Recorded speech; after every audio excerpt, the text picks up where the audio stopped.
And we're live here at the station of decapitation without your head. I'm Nasty Neil. That would make Mr. me Troy terrible Boy. Troy. And this is Annabelle Lecter. Right, and we're joined by the fine people here of Thrust. We have writer and director Victor Bonacore. Greetings. Yay! Hi, Mother everybody. Nature, Linnea Quigley. And we have Vera, Allison Egan. Hi guys. Hello. Yes. Welcome, everybody. Welcome. And I apologize that you're not on the banner right now, because it's a surprise guest here, Allison. Allison. I'm here. That's all that counts, right? That's, Exactly, that's what matters. exactly.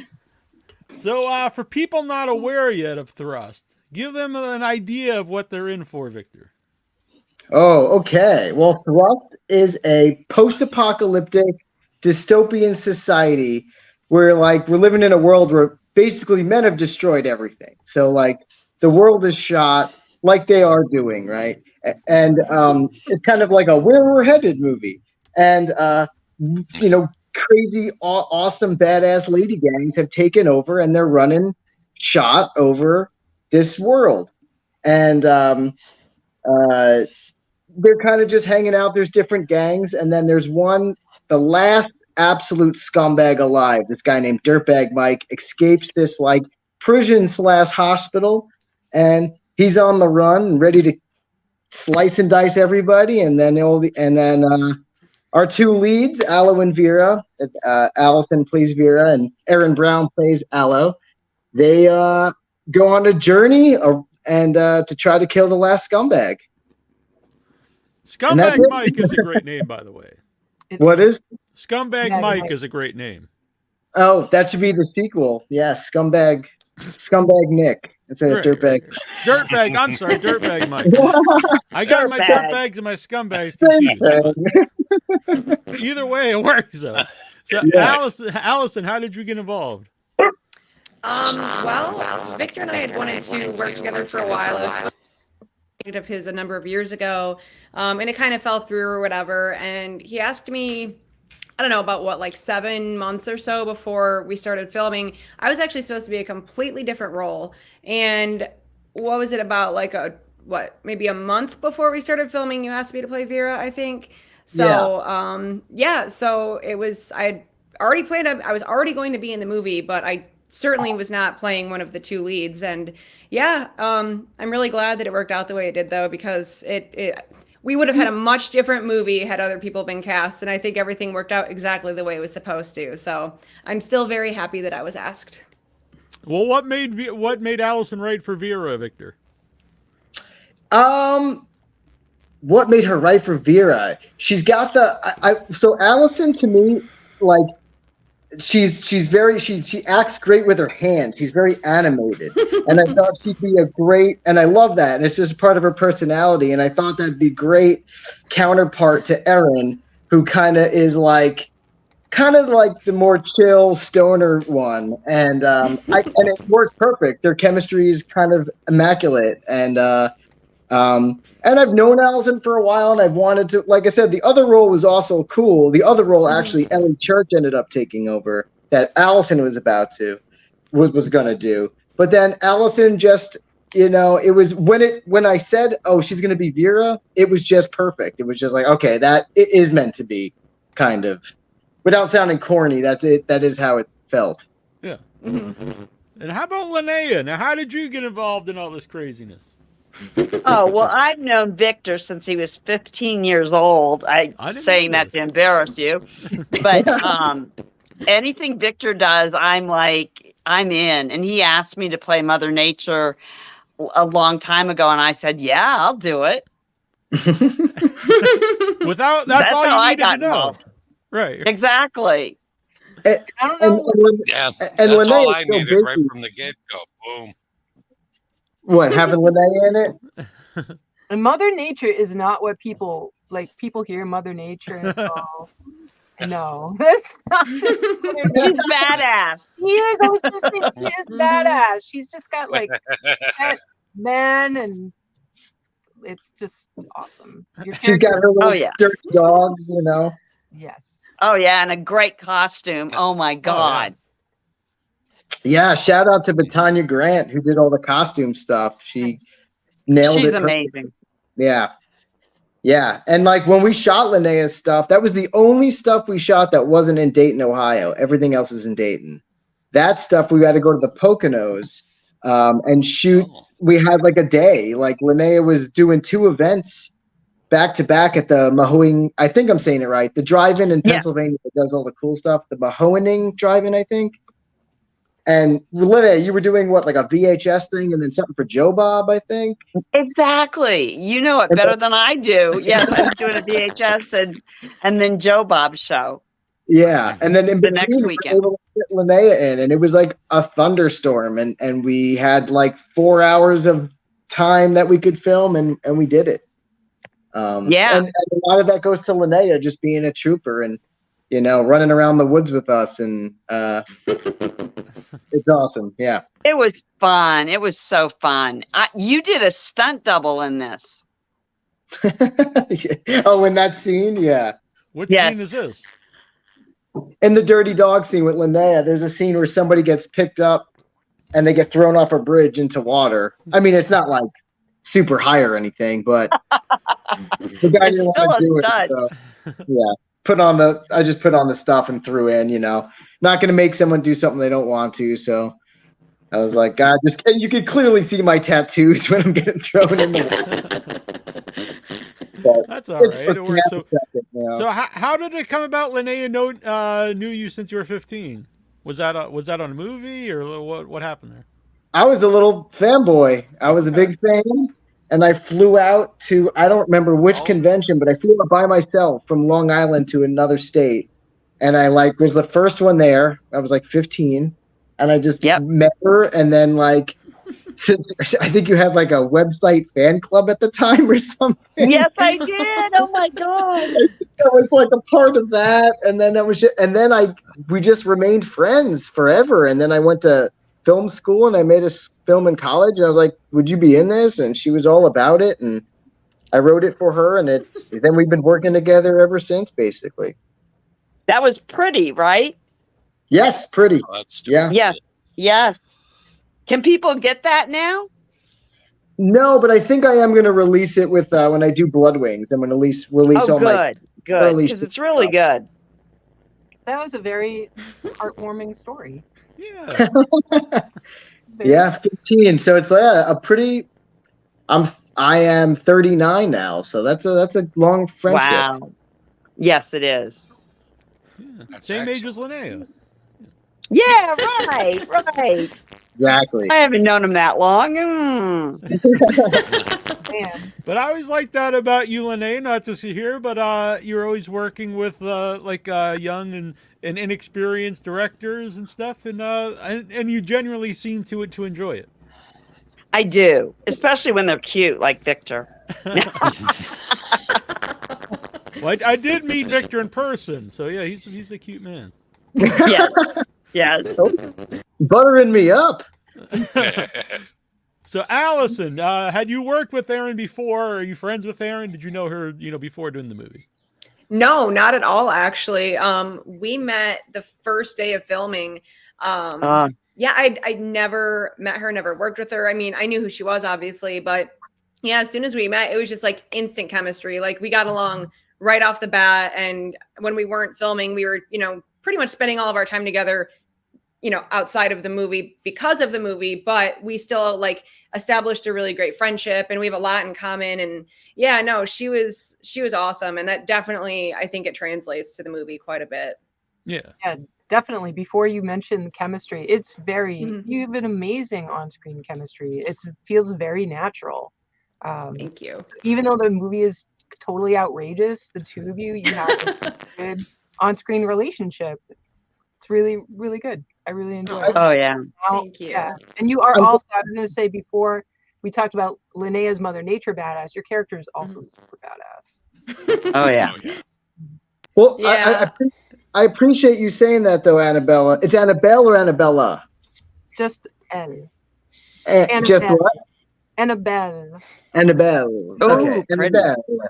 And No, because that's the point. Like they're supposed to be these lovebirds in the middle of this awful, this crumbling society, but their love is strong enough to bring them through, And so appreciate you saying that. Yeah.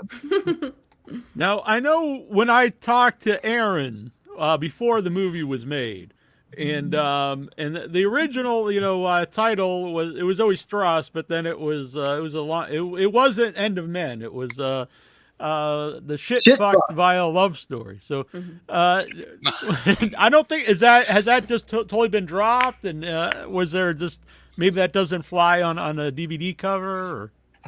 Yeah, so like that's the name of the original story that Thrust was based on, and it was originally going to be called that, and then we're like Thrust is shit fucked, but I was like, why don't we just separate it? This is the story, this is the movie, and that was like the final decision. It's always going to be based on this, but I think making it a separate entity, just giving it its own kind of, I don't know.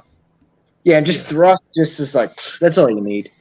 And I forget. I'm sorry. I forget the name of the original author of the story. Oh, Hannah Neurotica. Hannah Neurotica. Now, has she seen the movie? Oh yeah, she came to the Pittsburgh premiere with Allison was there. She drove down from Canada to come to the. Wow! Oh, sweet. It was awesome. We had like almost 100 people turn out at this. That's great. Oh, what was the name of the theater? The Harris Theater in Pittsburgh. Yeah, awesome. the Harris. Wow. Yeah. Place. Yeah, great turnout. Old school theater with like a balcony. I think it was like a porn theater in the 70s. Oh, that's and it was awesome. Yeah, it was legit cool. So I assume she liked your rendition of her film. She was very happy with it. Yeah, she was, which is awesome. Which is I was very nervous if she would like it or not, but she was all in.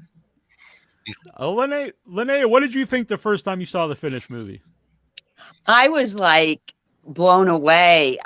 It's so like in your face, and it's like 2 hours long, and I was like, I can't believe Victor did all this for not a lot of money, and he had to like be the lead guy in it. Well, not the lead, but pretty much the lead. He has a very memorable scene for sure. Yeah, it's really good. Yes. And his character is so liked. I mean, you just like him in the movie. Yeah, you feel you feel a lot of empathy for Victor in the movie. You do. I wish I had that empathy in real life, though. Oh, you do. Oh my God. I'm gonna turn into punk kid. Yeah, you're a punk. Okay, we'll keep your attitude there. Okay. Since Linnea did bring up his 2 hours, question though, did anyone ever tell you like the runtime? There's a problem with the runtime, maybe like festivals, because sometimes it's hard to put long movies in festivals. I know I've got a 2.5 hour, 2 movies together that play. Very much so. That is probably, if you look at reviews online, there's a lot of them too. And they're scary. They give me anxiety sometimes, but then I'm like, whatever. And most of the time, they're pretty positive. And they were like, could be trimmed a little bit, a little long here, But, and I respect that. But I was like, listen, this is like my first real, feature besides the documentary I did on Van Beber. And I was like, it took so long to get this thing going. Like, why not? Whatever. I felt like it told a good story. And there was a lot of good performances, and but I am going to do a separate cut for a possible other release or for the screening in California coming up. I think we're going to do a little tightened version of it, maybe cutting 15 minutes or so out. Wow. Are we going to be cut? Are we going to be cut? No, I would no. Linnea doesn't get cut at all. But yeah, just trimming some stuff up, and I'm just going to test it out. I usually would be more against that, but I'm like, let's see what I can do. No. It sounds like it's going to be beautiful. It really does. It sounds like you really feel so strongly about every piece of this movie. It sounds like this is going to be a really hard experience. Yeah, cutting it, you mean? Oh, yeah. Yeah, I know. It is going to be, but I feel like maybe there's something to that. Maybe an hour 45-minute cut. Well, just because I have been told by like distributors and festivals, like, hey, we didn't take your film because it was 2 hours. I heard that from a lot of festivals. Yeah. My response to that is, well, then have a limit on your festival length. Like, just because I paid you $75 for you to tell me. Oh, wow. Yeah, they You know, should pretty much say that up front. Don't submit anything longer than that. Yeah. Yeah, there was one guy who said to me from I won't name the festival, but it was an East Coast Fest, and they were like, and I just asked, I was like, that's cool, you guys declined it, but can I say why? And their response was, no one wants to watch a 2-hour exploitation film. And I was like, cool. Well, then maybe you should have had like 90 minutes max on your festival, because I wouldn't have submitted it then. And you don't have to say it. You don't have to say it in front of our audience, but you should tell us so we don't go to it, because that's not cool.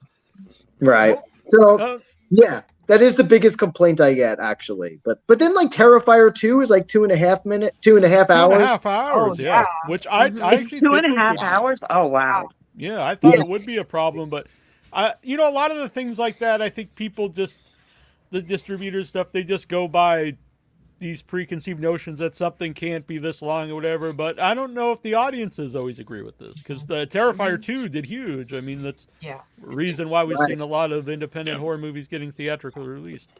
Oh yeah, I thought it was a lot of fun too. It's fairly short, I think. Yeah, like 90 about minutes. An hour and a half. Yeah. Is it? Yeah. It's so sad that All Hallows Eve just gets wiped away from the it's like, it's actually the first one, but no one ever talks about that poor movie. No. But Oh, that's true too. Yeah, I really enjoyed got that a buddy one, too. behind her. Yeah. oh, Linnea, Oh, very nice. Yes. The what? Who's your Who's guest your behind guest? you? Oh, this is the guest. This is Zealand. Aw. He's come here to like. Aw. I've got like a bunch of dogs laying here, but that's Zealand. He likes thrust. Yeah. You have very different dogs than Thrust. Yeah. That's right, I do. I'm always surrounded by dogs. That's funny. I forgot. Yes, I do. It was proper. That was like one of the things with like Linnea playing Mother Nature, because Linnea's like, rescues animals. She's a vegan. She's been an animal rights person for as long as I've known her, and I know that's one of her biggest things. And I was like, well, it'd be perfect. She would be Mother Nature in the apocalypse, and have her little dirty dogs picking up trash and, oh, pun intended.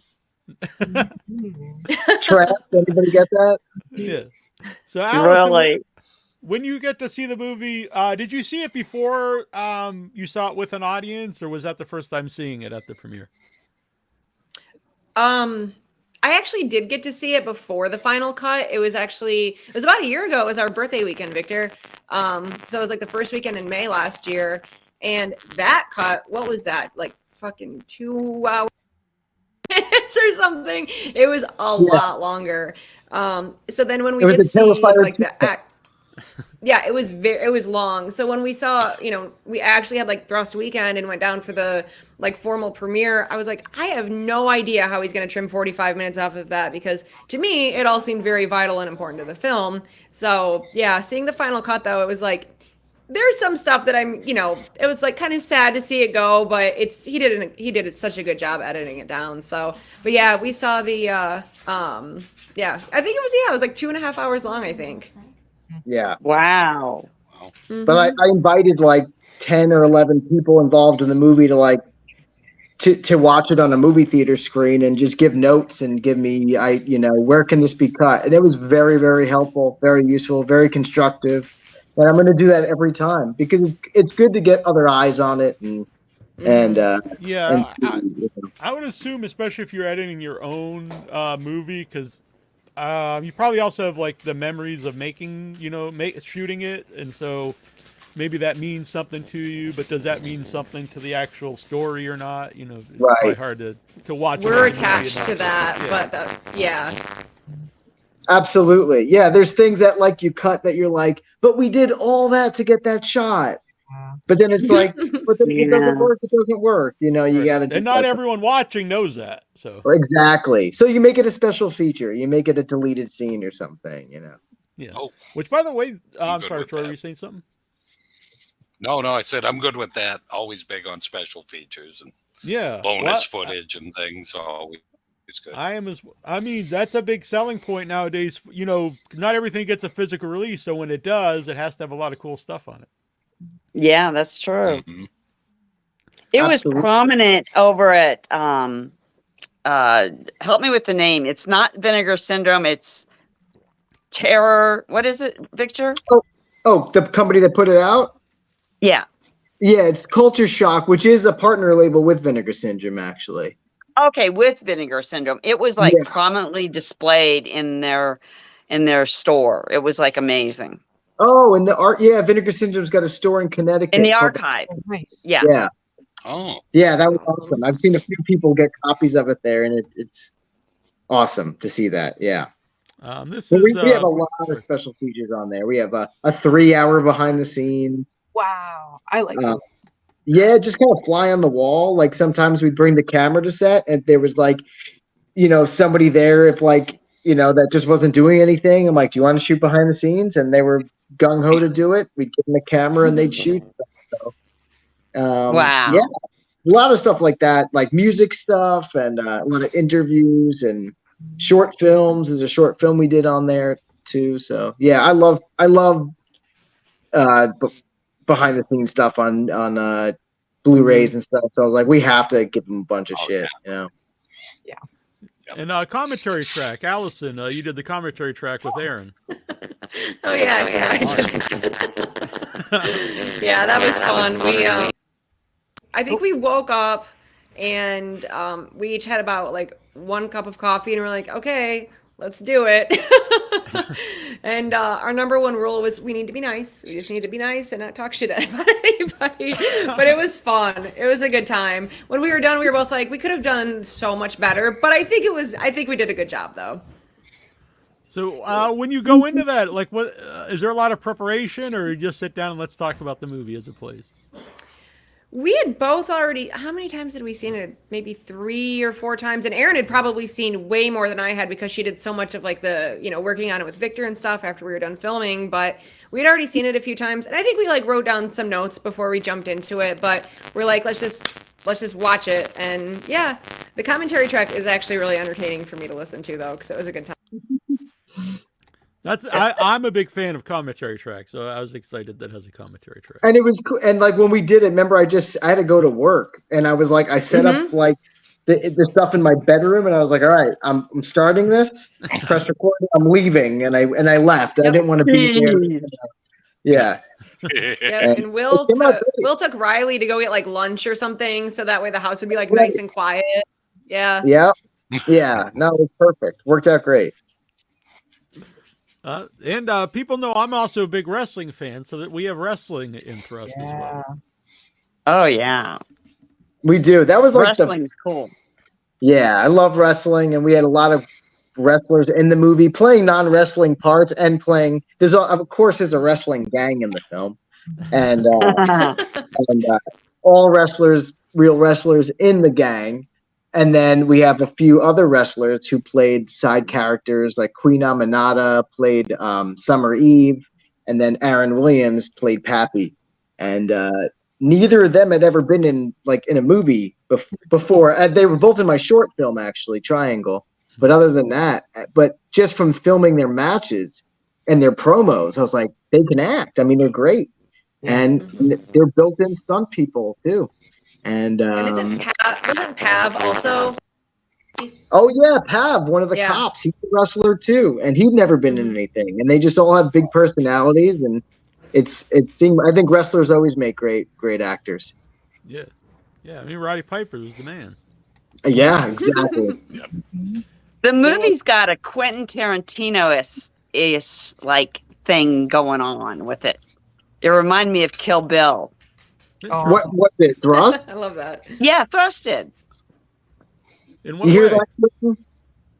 In what? In what way does it remind you of a Tarantino? Well, it's got like these like crazy things, like the wrestlers and the skaters and the guy with the nunchucks. Is that what it is, or what is it?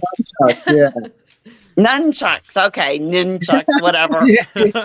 But it's just got that weird vibe going on where you don't know what's going to pop up next. And all the characters are so larger than life. And a lot of those Tarantino ones, it's like they are.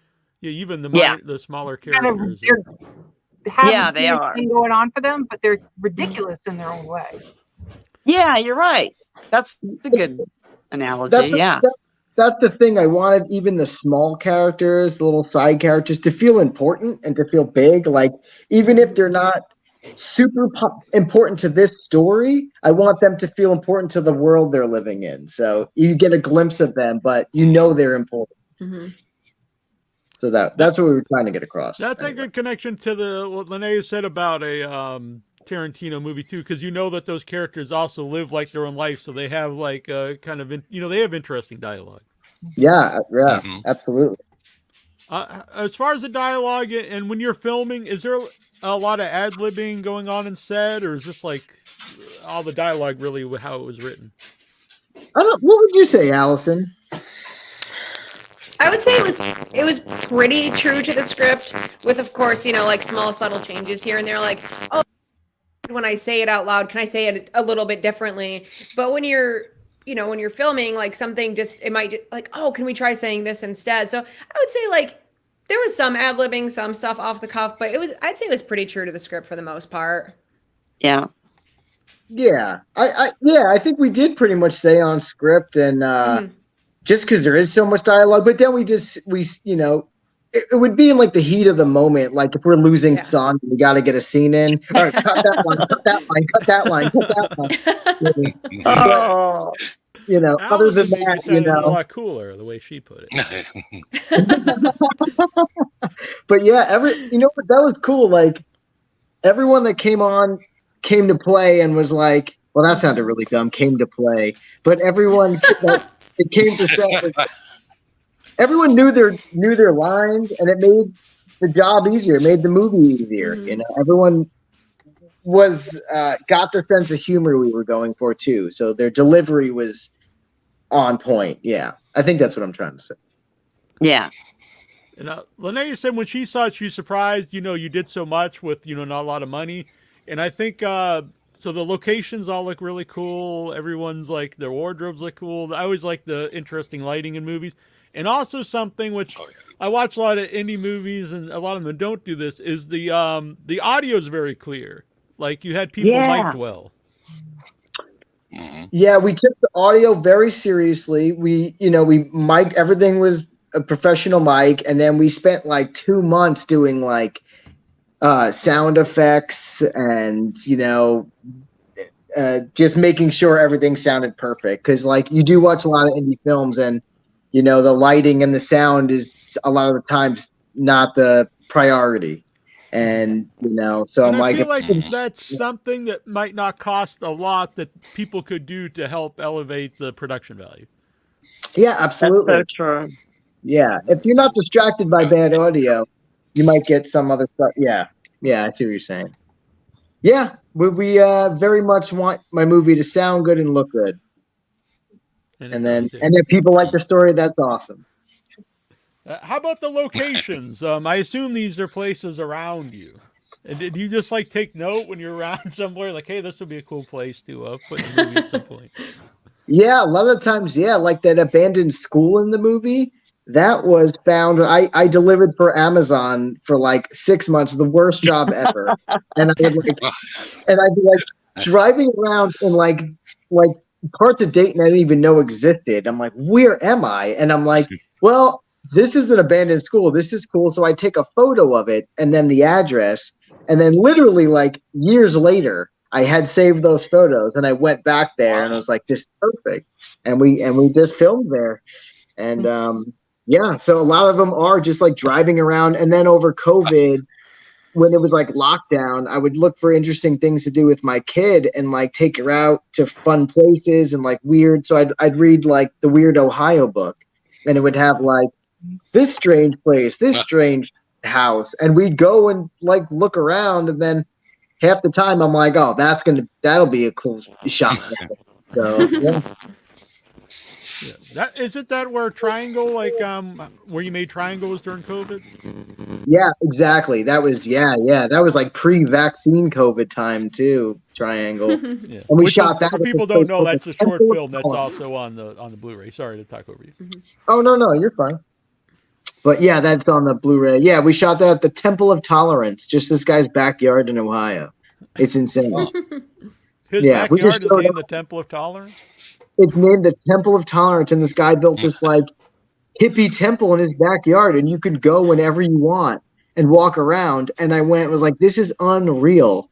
And then I was like, we're gonna come back and film. And we went back, me and Aaron and our DP, and we're just like, we're gonna just try to film there because it's awesome. And I see the owner working on his fence, and I'm like, hey, would it be cool if we filmed some shots here? He goes, I don't own it. The people own it, or some hippy dippy thing like that. and that was awesome. And I was like, well, awesome, cool. And we filmed it. Highly recommend people Google this because I just did. I'm like, I need to know what this is, and it's it's worth a road trip. Yeah, it's in a town called Wapakoneta, and it's known for where Neil Armstrong was born. Yeah. Okay. Yeah. That's like than it is, I think, Victor. What'd you say? Wapakoneta is closer to Toledo, I think, than it is to you. It is. It's like an hour and 20 minutes from me. Yeah. Yeah. Makes me think of like the Hall of Justice for anyone that understands that reference. Yeah. If it lives up to the name, I like it. Isn't that like DC where Superman and Batman and everybody lives? Oh. Yeah. Isn't that Justice Detroit? League, I think. Yes. Because then there's also the Legion of Doom. They have their own little group. So moving on.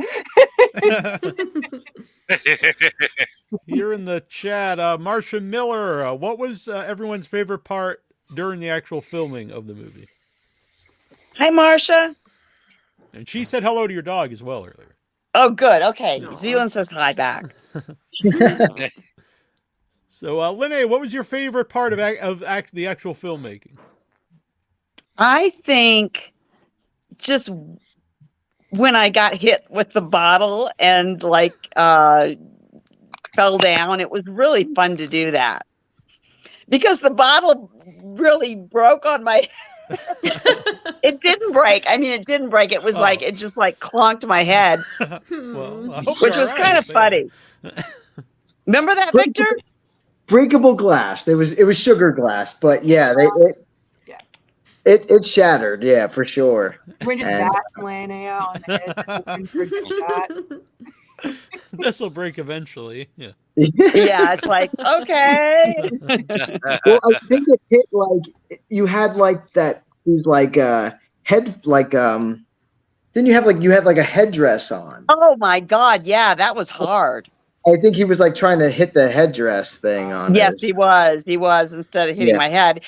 Dirtbag Mike was so polite. It was great. It was fun seeing him all polite and then just horrible, while he was filming.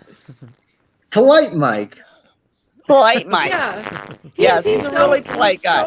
He's so entirely different character. In real life, and then he's just so awful and depraved in the movie.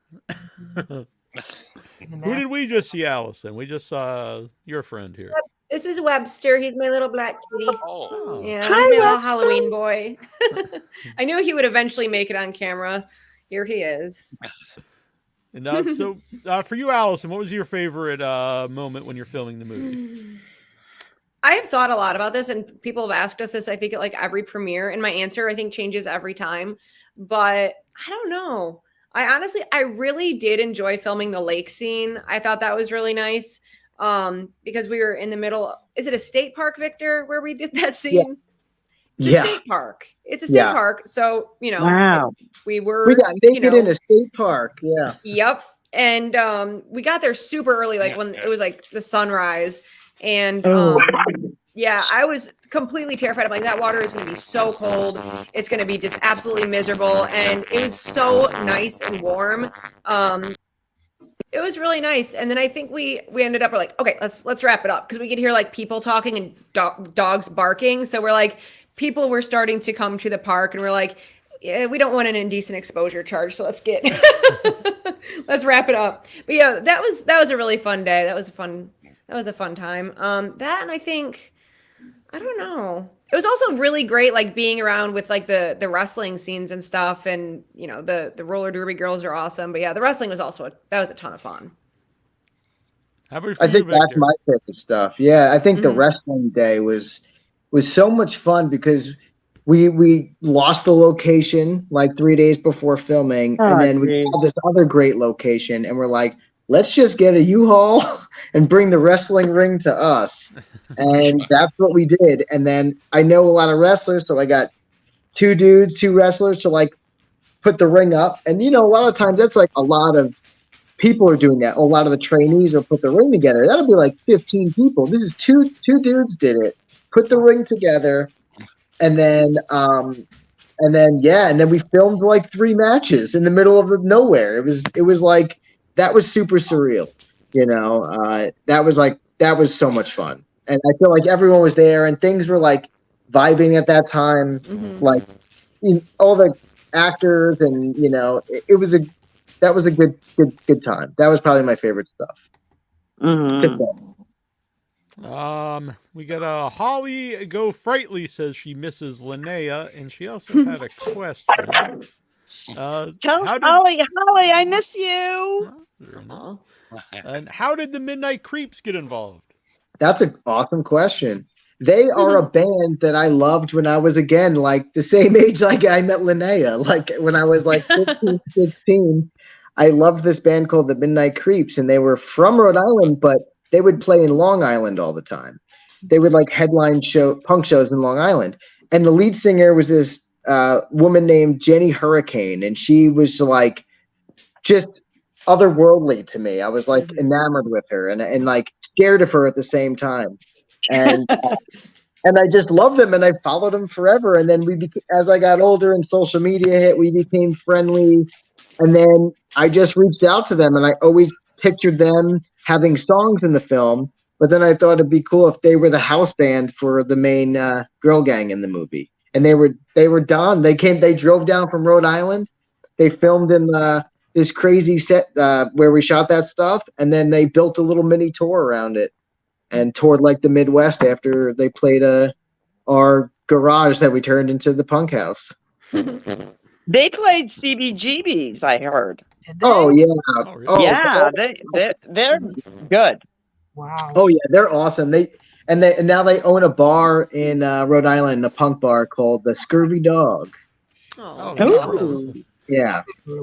Yeah. But they still That's put not on far shows. from me. And, yeah. Destination Scurvy Dog. Yes. Yeah, it's not too far from you guys, right? Yeah, You guys. I'm on the Cape. It's pretty close to me. And don't you guys, Neil and Annabelle, you guys know Devin, right? From Yeah. Yeah, he's and I just saw a photo. He met Linnea again when Linnea was in Salem. Yes, Yep. we had pizza together. Yes. Bacon pizza. It was great. Yeah, he's great, and I know he's open about this. He's really turned his life around. He's been clean for a long time. He looks awesome, and yeah. No, he's one of the biggest inspirations to me because this guy Devin, he was in this band called Sexcrement, and I did both of their music videos. I went to Boston and filmed them, and they were like some of the most wild times I'd ever had doing anything. And Linnea was in both of them, and I became very close with Devin, the drummer, and he went through some stuff, and he's like on top of the world now. He's like just awesome. And I needed him. I always want him in everything I do, whether it's like him giving me some music or acting. And I think he's a phenomenal actor. And he flew in from Boston, got to set. He was there for one day. He dressed crazy and licked some wheels on a skate. Yeah, he was awesome. He came to play. There we go again. But yeah, no, he's a great guy. It's very cool, and it was, and it's always fun too. I like that when Linnea goes places, she has fun when she goes somewhere and doesn't just go there and then go back home. I saw a lot of pictures on her Facebook going around having fun in Salem. Oh yeah, visiting cemeteries. I do the whole scary stuff. I think you've been to Salem more often than me, and I live in Massachusetts. But... Oh no! I love Salem. Yeah. It's great. Government Cheese says Linnea's a queen. Much love from Iowa. That's an amazing name. Oh wow! Okay. And this is Joe Cash. Oh, that's not Joe Cash, but we got a Joe Cash question here. Well, actually, no. He just says he wants to get you to the UK sometime to be in one of his films. He's a filmmaker in the UK. Nice. That would be fun.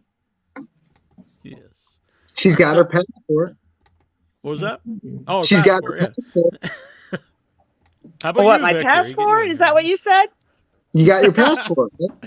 I think she thought you were trying to get her password.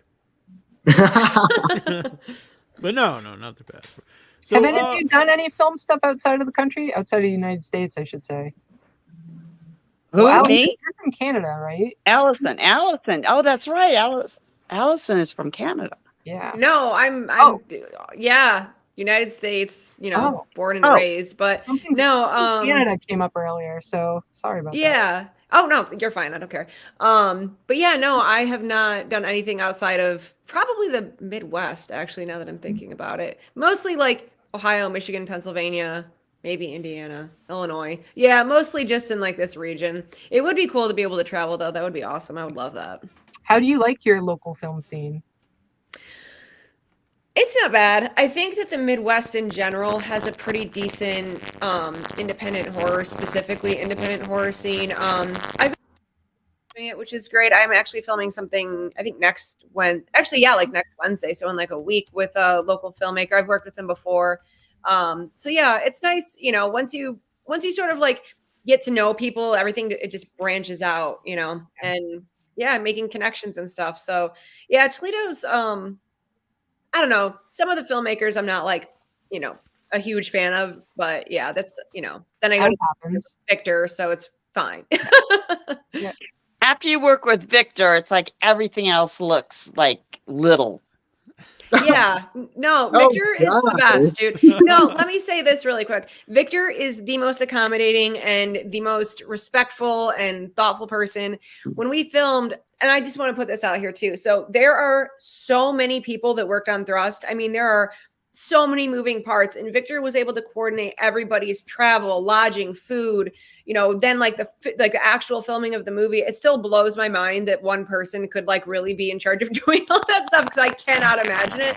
But everybody was put up in a great Airbnb. He made sure all of our Airbnbs were stocked with snacks, and on-set days were never crazy long or awful, or we weren't stuck outside for like 18 hours or anything like that. And he really cares about everybody, and it's always a really great time working with Victor. So that's all. Well, just want to say that. Yeah. Thank you.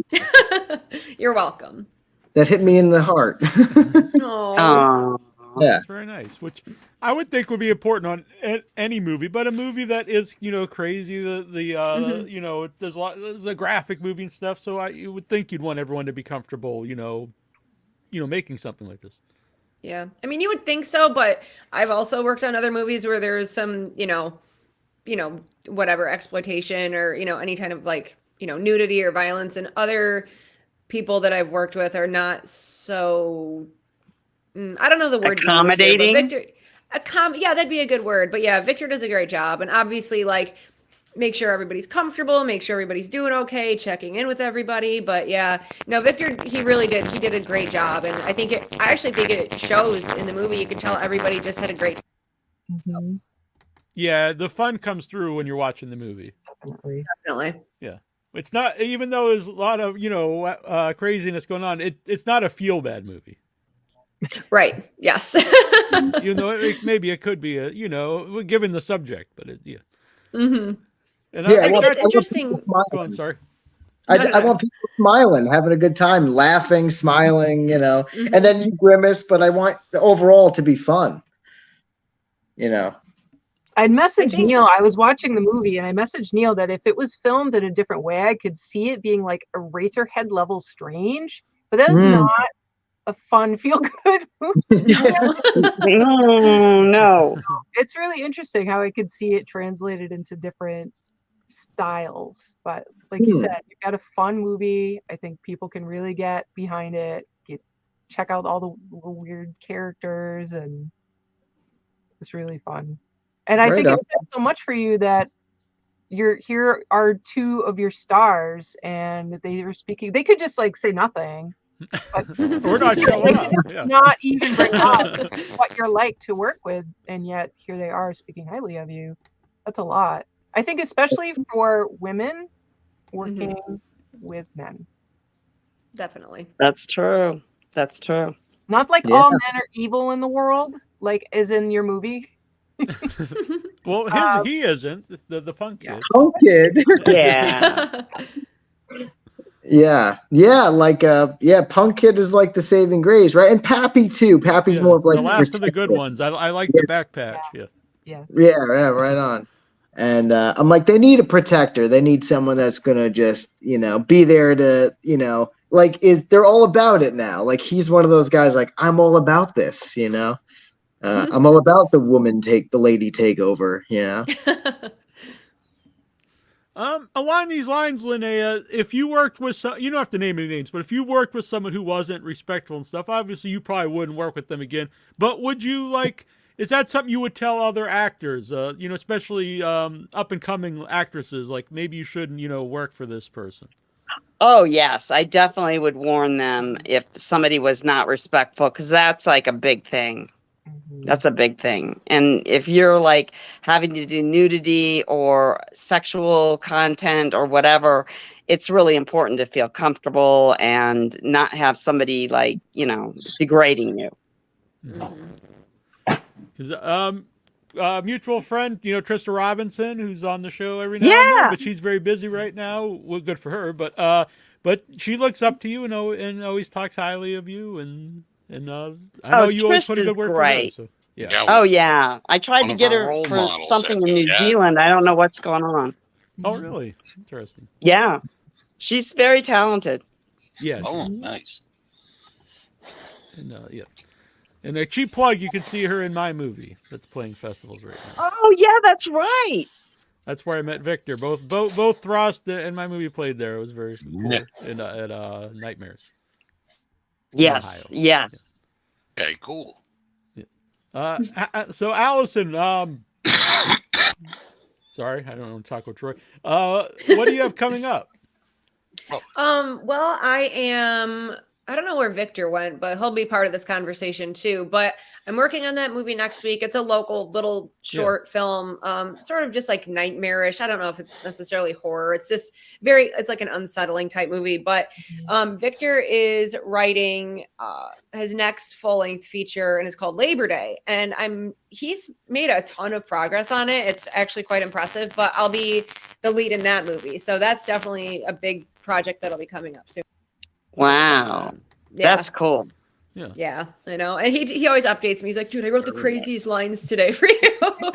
And telling me all the people that are going to be in it and stuff. It'll be nice. It'll be like a mini Thrust reunion. There's going to be a few of the cast members from Thrust will be in it, which will be cool to get back and see everybody again. So, yeah. I'm seeing that about Terror Toons 4, that the community thing is common in the film world, when you will have these. I don't know if ensemble cast is quite it, but a lot of crossovers of people who enjoy working together and get involved in projects together. Oh, yeah. Joe Castro did Terror Toons 4. Yes. And he's very talented, that's for sure. He just had a birthday.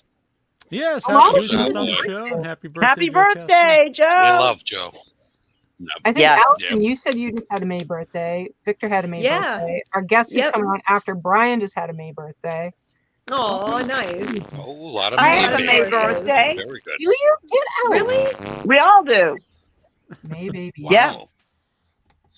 Well, happy birthday, Linnea. Well, happy birthday. Yeah, I know. Happy birthday, everybody. Everybody is having a birthday in May. Exactly. Terror Toons 4 they brought up here. I'm not sure of this question. Joe Cash, as writers and directors, do you keep a guest book or a journal for all the crew to write down their memories of making the film? That's a great idea. I don't. That's cool. Yeah. But I like that idea a lot. That's probably like something a diary. That, you know, as you go on later, you look back and think, oh, that would have been a cool thing to have done. Well, start doing it now, everybody. Yeah, that's a great idea, actually. I like that a lot. Mm-hmm. And now, Linnea, now I'm sure you have all kinds of things coming up. What do you have in the works? And would you ever revisit Mother Nature? Oh yes. I'm sorry. Like that's all right. Even though I didn't survive, I would definitely come back as a ghost. Well, Mother or something. Nature, I think, is everywhere. Oh yeah, you're right. You can't kill it. Yeah. You can't kill it. Oh, you're talking about if Mother Nature can come back? Right. She can, because she's Mother Nature. Well, she's going to be in the prequel. What was that, sorry? She'll be in the prequel. The prequel, all right. Would you ever revisit this world? Oh, nice. Yes. I think it would be fun to do like stuff on some of the side gangs and like actually Hannah, the original, the one who wrote the original story, Shitfucked. She had an idea about doing a sequel or a prequel. I can't remember, called Scum Girls, and I like the idea. And I like the idea of doing something with, like, I don't want to give the ending away, but like with like another gang, and because there's still things left kind of unturned in Thrust, you know, there's still like gang rivalries that are left open, and the hipster sisters are still running around, and you know. That's right. That's right. So yeah, maybe I would like to. I would like to do like other art forms. It'd be cool if there was like an animated version of Thrust or something. Oh my god! That'd be wild, yeah. Screamer Claws. Yeah, Yeah. A Screamer Claws version, short for Thrust. Yes, love that. I also want to ask Victor, since you brought up, you have to mention them, the festivals that, you know, said it was too long or whatever, and you wish they would have told you beforehand. But what are just some of the pluses and minuses of playing festivals? Festivals, like, I mean, when you're in one, like, it's awesome. Like, you know, it just feels great to feel like, oh, somebody appreciated what we did, and we get to screen it for an audience. I've had times where I got into a festival, and not even talking Thrust, like other films, and I traveled really far, and there's 7 people there, and, you know, you're like, wow, that, but that's the name of the game, you know? But like for instance, like Nightmares in Columbus, like where I met you, that's a great festival. I mean, they take care of you. They make you feel really welcome. So the good part, I was never good at like the networking stuff. Like you go into a room and it's a bunch of filmmakers and you're like, you know. I'm a very awkward person normally. Yeah, especially in those situations where it feels like a little unnatural. You're like, okay, I guess I'm supposed to schmooze a little bit. Yeah. They kind of forced you at Nightmares. They were like, you have to go out and talk to these people. Yeah. And it didn't work. So at Nightmares, we won Best Ohio Film, and they gave us like a really sick trophy. So I just walked around with that, and then people started talking. and it helped. It was a good idea. People be like, the guy with the trophy. I like that. Yeah. He's going to be somebody, right? Yeah. I think I was very proud of that. I think sometimes when people are at your film or not, it depends on when they put it in the list of films. Like if you're on last on Sunday, not yeah, both our films. There we go. Yeah, because it was a 2-hour film, I either didn't get in or they put me last on Sunday, and that happened. Wasteland was like that, yeah. Wasteland, and even Tampa Bay Underground in Florida, that was last one on Sunday too. And it is, people are tired. People are like, oh, I gotta go home, I gotta catch, and I get it. I totally understand it. So it's a little harder. People are fatigued at that point, but Nightmares still, a lot of people came out, and it was still a very successful thing. Yeah, it's always good to play festivals, and I like seeing other movies too. It's always cool to check out other shorts, and festivals are the best place to see short films, I think, you know. And there's just something about, you know, most of the movies you see at a festival you don't know a lot about, and there's something fun about going into the into a movie without, you know, not really knowing too much about it. because so many times a trailer can give so much away of it. Absolutely. Oh man, I hate that. Yeah. And so, real quick, when we premiered at Fright Fest in London, and you were talking about Terrifier 2 being 2.5 hours, they put us right after Terrifier 2, and then they did a special sneak preview of Barbarian. I was like, oh my wow, God. This At is a different done. theater, right? Like you had to go to another theater. Oh, to no. see that, right? Yeah, so that's crazy. So, like when our Q&A was starting, people were like, "I'm sorry, but we're gonna go see Barbarian." I'm like, Oh, jeez. Yeah. That's setting you up right there. Yeah. I mean, great company to be in, but right. yeah, for sure. But festivals are fun. You know, they're not many negative experiences at festivals. There's been a few, you know, like I've been to where they're playing my film and then the ladies come in behind me, you know, vacuuming and they start putting ice in the ice thing. And then, like, the cleaning guy. Oh yeah. I was literally at the festival with Erin, and they're playing our movie, and then the cleaning guys came in halfway through, and Oh God. it was just like I was like, this is like an episode of The Office. Like it was so funny, and you gotta laugh, you know. But it's a fun memory now. Yeah. And the next thing that Thrust is going to play at is in LA, June 22nd. Oh. And it's cool to watch at home, but honestly, all movies I think are better on the big screen. But a movie like this is better to watch with a group of people too. Definitely. I think it's something fun to watch with people. Cool, yeah. And it's playing between Chopping Mall and then and Blackula. So like and doesn't Thrust seem like it should live? That's the best. Yeah. And like Thrust should live somewhere between Blackula and Chopping Mall, you know. I love it. I'm excited. That's sweet. I'm a big fan of Chopping Mall, even though there's no chopping in Chopping Mall. That's true. Yep. That's true. It has one of the greatest head explosion scenes ever. And Paul Bartel is in it, right? Yes. You know? Oh, yeah. Yeah, it's so cool. And then I think me and Linnea are going to be introducing. I'll be there, and Linnea will be there. And it's going to be a blast. June 22nd, the Shaka Go-Go Fest.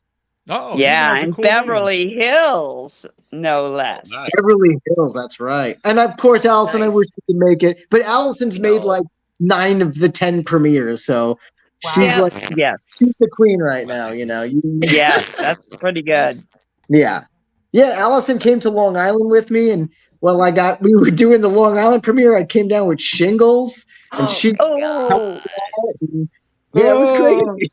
That was an insane weekend. Oh my God. Yeah.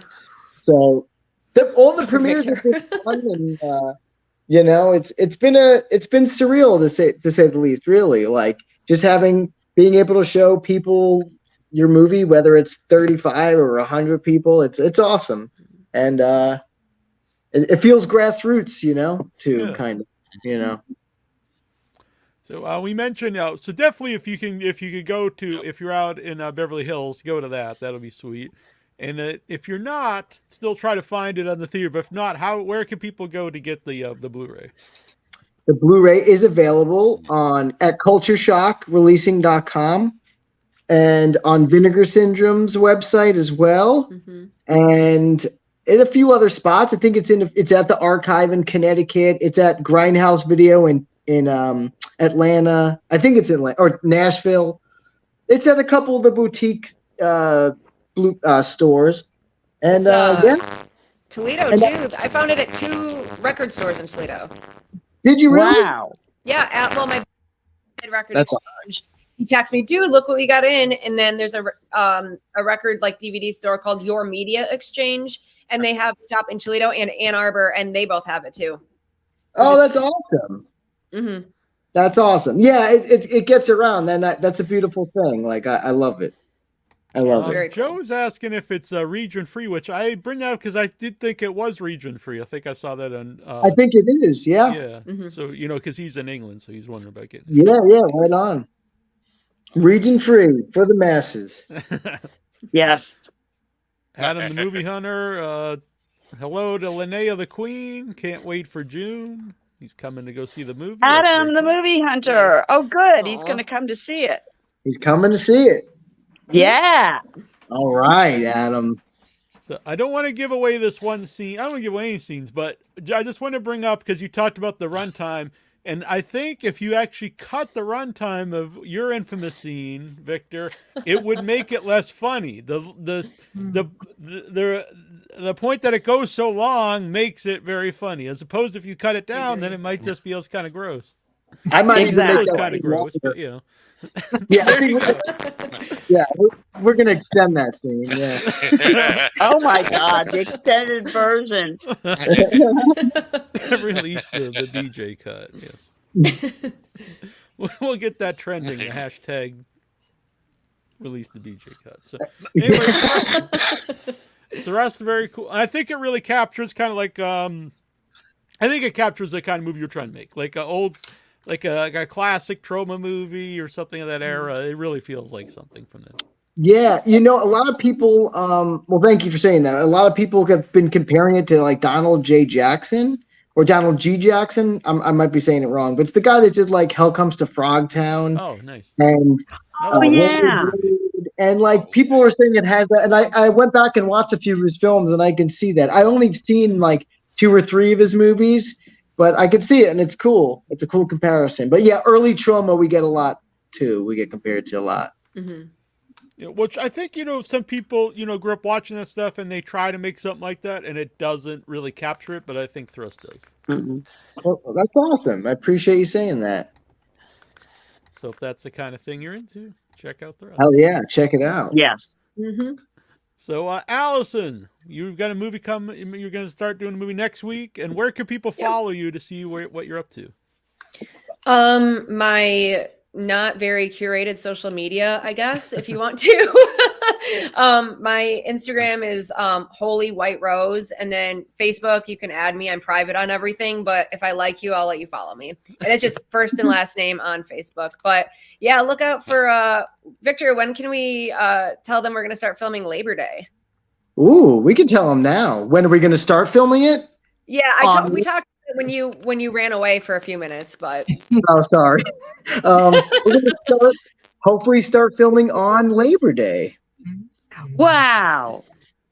I think we have to. I think that would work out. I think that'd be cool. Yeah. Oh my God, that's so soon. Holy shit. I know. That's why I'm like, hopefully. Can you say anything about this other than you're filming it, or? Sure. I'll say the basic log line. So Labor Day it's pre-Thrust. So it's like you're on the brink of dystopia, but it's like the world is going to shit and it's about these group of people who live in the last town in America that hasn't had a mass shooting yet. And it's just, there's all this tension that it might happen. And there's these group of girls that are coming together, and it's pretty political. And, yeah, I don't know. It's I feel like that's the movie I got to make next anyway. And yeah, so that's basically all I can say about it. The last town in America without a mass shooting. Wow. Interesting. Oh, yeah. That's about true. Yeah. Right. Yeah, not to get, but honestly, like every time you hear one, like it used to be like so shocking, but almost, it's sad to say, but it's almost like, oh, like you kind of forget about it. Well, yeah. After hearing one. I was actually location scouting recently for a main location for Labor Day, and I was talking to them, and they're cool, and I know them, and they're like, ooh, I told them what it was about, and they're like, you think Dayton had a shooting like 5 years ago, like a pretty crazy one. They're all crazy, but this was, it hits close to home when it's right 5 minutes from you. And they said they might, this town's still kind of recovering from it, and it might be a sore subject. And my response was like, yeah, I think it's every town now. Like, that's the whole point of this. Like, it's everywhere. Every city has something like that, and it's insane. And it's like it's like engraved in our society now. And I'm like, well, everyone says do something, there's like signs in people's lawns that say do something, and this is what we're going to do. We're going to make a movie about it. Yeah. I'm very fascinated by where this is going to go. Is it still going to be like batshit crazy? Yep. Oh yeah. With Victor, it would be. We're learning how to do Mal, who's in Thrush. She's one of the roller derby gang members. She also did a lot of the effects. Me and her are practicing squibs now, actually, because there were a lot of guns in this one. So we're like, we got to learn squibs. So, yeah, getting prepared. Well, the effects look really good in Thrust. Oh, right on. This is Nicholas Tana says, I popped in to say hello. Looking forward to seeing it when it comes out. Hollywood has steered me away from a script about mass shootings for 8 years now. Now it might be figure now it might not be so taboo. Or more taboo, you know? Mm-hmm. Yeah. It could go either way, I guess, yeah. And where can people follow you? We just had a lockdown back to your home, at our Victor. school. No. Was that sorry, Troy? Oh, wow. What did you say, Troy? I said we just had a lockdown today at the school. Oh, really? Oh, geez. At my school, we just had a lockdown today. Damn. Yeah. It just practiced what, make sure everybody's cool.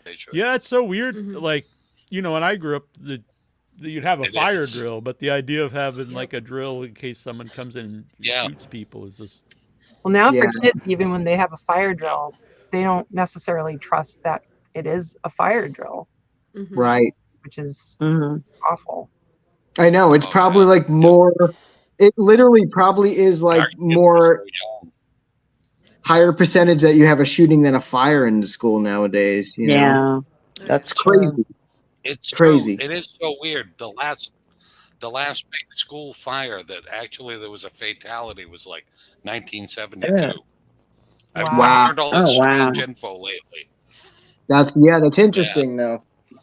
I'm going to use that in Labor Day. I'm going to use that fact. I'm going to have somebody say that. Yeah, hit them with that one. Yep. So, where can people follow you, Victor, to see what you're up to?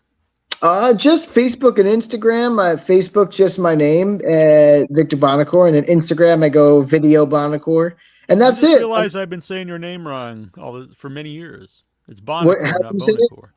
Bonacore. That's how the kids can make fun of it. Yeah, that's how you can make fun of an elementary school. Oh, I'm sorry. I think I've introduced you as Bonacore every time on the show. I think it's. It's all good. I was not trying to bully you. Didn't trigger me or anything. Sorry. Nasty Neil is bullied today. Okay. I feel so bad. And Linnea, people can just put in Linnea Quigley, and they'll find you everywhere. They'll find me. Yes, I was actually hacked on Instagram the other day, yesterday. Oh, but Matt put an end to that. Oh no. Yeah. Oh, man. We cannot have such things happening. No. Linnea Quigley. That's pretty bad. You're beloved by all that I am aware of, so that's really sucks. I know. What was that scoundrel up to? Month too. I know. How dare they? My God. Yeah. And her return to Without Your Head. It's like you're trying to mess up a good month here for Linnea. I don't know. Really? I'm not easily offended, but that is very true, though, Annabelle.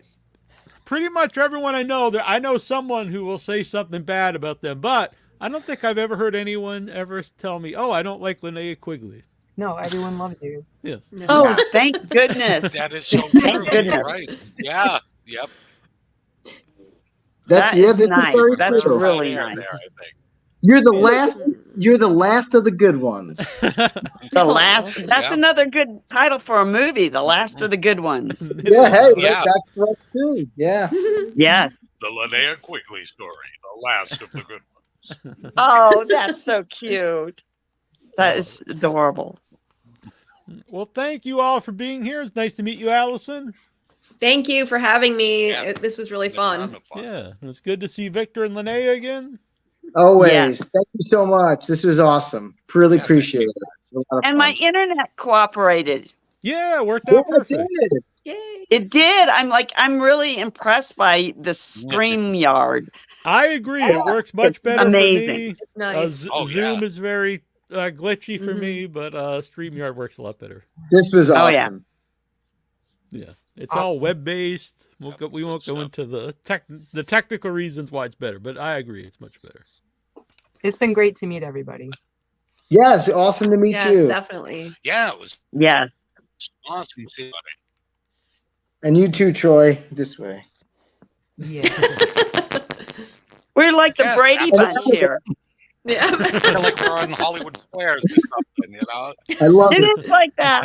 Yeah. Now go over We'll to go the to the middle centers. square, Victor, for the block. Yes. Yeah. There we go. Yep.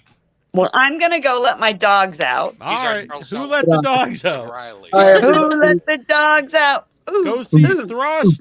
Go see the theater if you can. Yeah. June 22nd, Beverly Hills. Love you all. Thank you for the support and all Thank that. you. Thank you. Thank you, everybody. Thank you. So we're Two gonna queens right there. Three guys. queens. exactly. Oh, very nice. Sweet. Nice. All right, Good night, so everyone. Good night, everybody. We're Bye. Bye. we're gonna play a song here from our Music of the Month, Sorrow Seed, and then we're gonna come back with our next guest, Bryan Moore, artist and filmmaker. We're gonna talk about the movie he wants to make, H.P. Lovecraft film. We'll talk about that Nice. momentarily. All right. While I get this ready, I should have had it all ready right now, but instead All right. I did not. I'm gonna go take my kiddo to get some ice cream before the place All right. closes, Oh, nice. guys. All right. Good night, everybody. Thank you. Man. Bye. Good night.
All right, and we're back here once again. Thank you, Sorrow Seed, our Music of the Month. Thank you to the fine people of Thrust, and we are joined by artist and filmmaker Bryan Moore. It's good to have you here.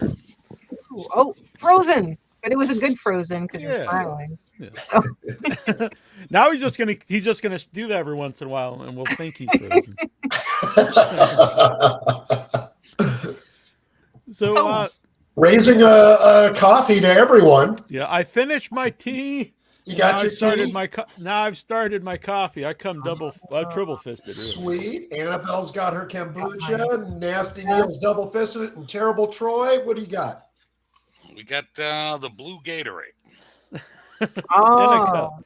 I'm My down other for drink, that. it sounds cool. The Liquid Death Severed Lime, but it's unsweetened. I'm the old man of the group with a coffee. Actually, before the intros, I didn't realize Terrible Troy and I had something in common until I watched the last show, and that was so much fun. Just everyone's so enthusiastic about the Thrust film and working together. But the thing that grabbed me that Troy said was how many people get their pets from animal rescues. I've got 2 cats from rescues, and my Terrible Troy, I have an African sulcata tortoise in the backyard. I couldn't believe it. I'm like, Mine's a marginated. What's that? Mine's a marginated. Nice. Tortoise, yeah. I can't even lift mine anymore. He was about... Oh, really? Awesome. Yeah, he was about 70 pounds when I got him, and now he's over 100 pounds. Oh, wow. That's awesome. Yeah, yeah. This is... you can ride him around. Me by 100 years easily. Oh, yeah. Mine's already promised to the nephew, so nice. That's all good. Very cool. I remember when Troy got his, he had to have someone to will it to. Nice. Yeah, It will live. but when I got Hal, she was the size of like a 50-cent piece, so it's kind of. Oh wow! How big is she now? It's about 6 pounds, about like yay big. That's big. Yeah. Oh yeah. Same. My wife and I actually included our tortoise Bosco, the backyard dinosaur. He even has his own Instagram, but That's he goes awesome. He goes with go the house. Whichever the kids don't screw up and get the house, Bosco goes with it. So it's like, excellent. If you want the house, you got to take care of this freaking tortoise too. The nephews, then they started to. Uncle Troy, how old are you now? I'm 55. How long do you think you're gonna live for? Like, don't push me out quite yet. They're doing the math, man. Still be here, guys. Yeah. Too cool. You can come over and play with her anytime. That's awesome, man. Hey, that last hour was really fun. Just hearing about everyone's sort of the trials and tribulations of making a film, but the good fun stuff too. It was very positive and. It was cool. I learned a lot. It was very cool. Well, thank you for listening. You're not a stranger to the filmmaking world. I mean, you've been in it since you were a kid. Well, okay, I'm not going to say years, since you were a younger man. Here's how, bless your heart. Oh, you treaded the thin line, and you were so good how you did that. No, like everyone else, I'm also a May birthday, May 11th. I hit the big 60 years old. It's you think about it, it's like, oh God, I'm old. Then it's like, wait a minute, I made it in one piece. That's something, especially these days. But yeah, you're right. Since I was a kid, I got my first film job at age 20. That's been 40. Nice. Can we swear on this show? Yeah. Oh yeah. 40 fucking years, man. You're right. That is a long ass time, and that's what was so neat about seeing Victor. Even though he said he was just about to hit 40, he sounds like he's 20 years old. He's got that enthusiasm. Oh, God, yeah. Oh wow, I remember that. Yeah, before life kind of wears you down. So, H.P. Lovecraft's Pickman's model, which you have the crowdfunding. People can go and help get made, which people have to do because I see it's all or nothing. So yeah. Go ahead. I was gonna say, why Pickman's model? What is it about that story that stood out to you, either as a story or maybe you thought it would translate well into a film? Well, when so often when you hear that someone wants to tackle a Lovecraft story for film, there's people are like, yeah, I'm all for it, and they'll rally around to work on it, to throw funds at it, and then you get this portion. I don't know what's the polite term today, toxic fandom. People who say, they sound like the comic book guy on The Simpsons, where they say, "Ooh, Lovecraft can't be adapted to film." Sure it can, if you do it right, and if you take your time to figure out creative ways to do it, you can absolutely do it. One of the things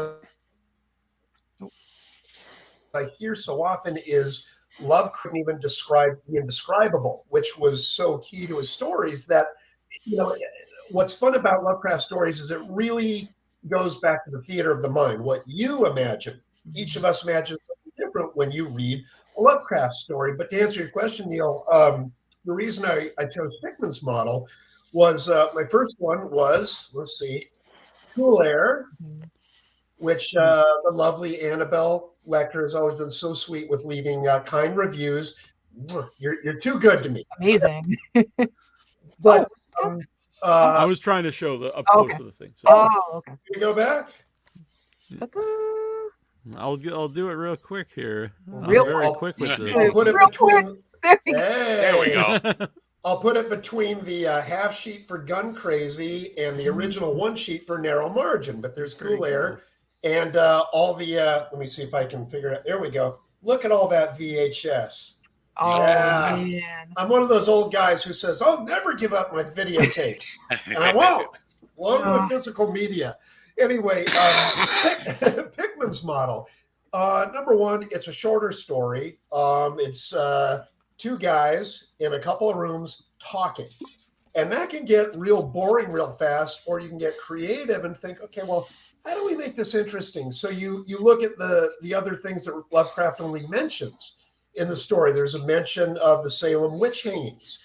There's a mention of World War I trench warfare on the Western Front. And there's lots of creative things that you can do to expand, to make it a more interesting film while still retaining the integrity of Lovecraft, of two guys talking. And I know a lot of people don't like two people talking in a room.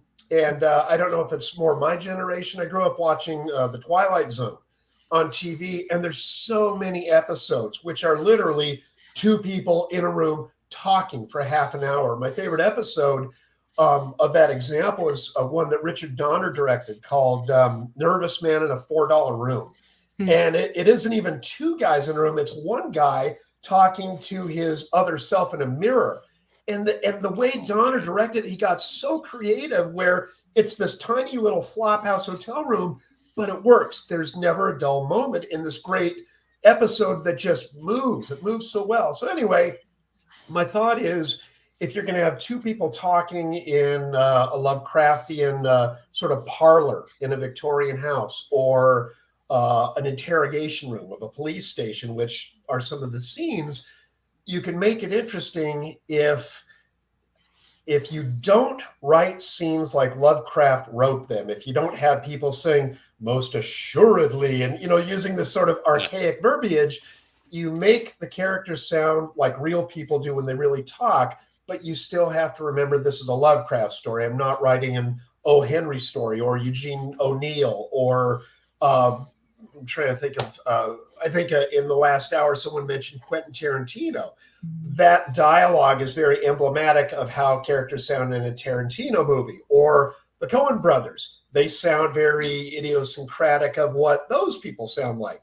So it's kind of a, you're walking a thin line of keeping it Lovecraftian, but you don't want the language to get so archaic where it becomes boring, or you lose people. They're like, I don't even know what the hell people are saying here. It sounds like a Shakespeare play that I'm not following. So it's, anyway, ask your question, why Pickman's model? It was short, and it lends itself well to, a lower budget film, rather than doing something big like at the Mountains of Madness, where you're remaking Carpenter's The Thing. You're in the Arctic, and we've all heard about the great Guillermo del Toro trying to do that for years. And if even he can't seem to get it off the ground, which I don't think is any fault of his own, it's best to set your sights a little bit lower and do one of the more doable Lovecraft stories. So that's why. Blah, blah, blah. No, it's yeah. No. I also wanted, because you mentioned the dialogue there, and I also saw that in your pitch that you want to keep it of that era. Yeah. So how do you keep it of that era, but also, I guess, update the dialogue to some degree so it isn't like it is written at that time? Well, the number one key is to largely keep the dialogue clean. You don't drop the F-bomb.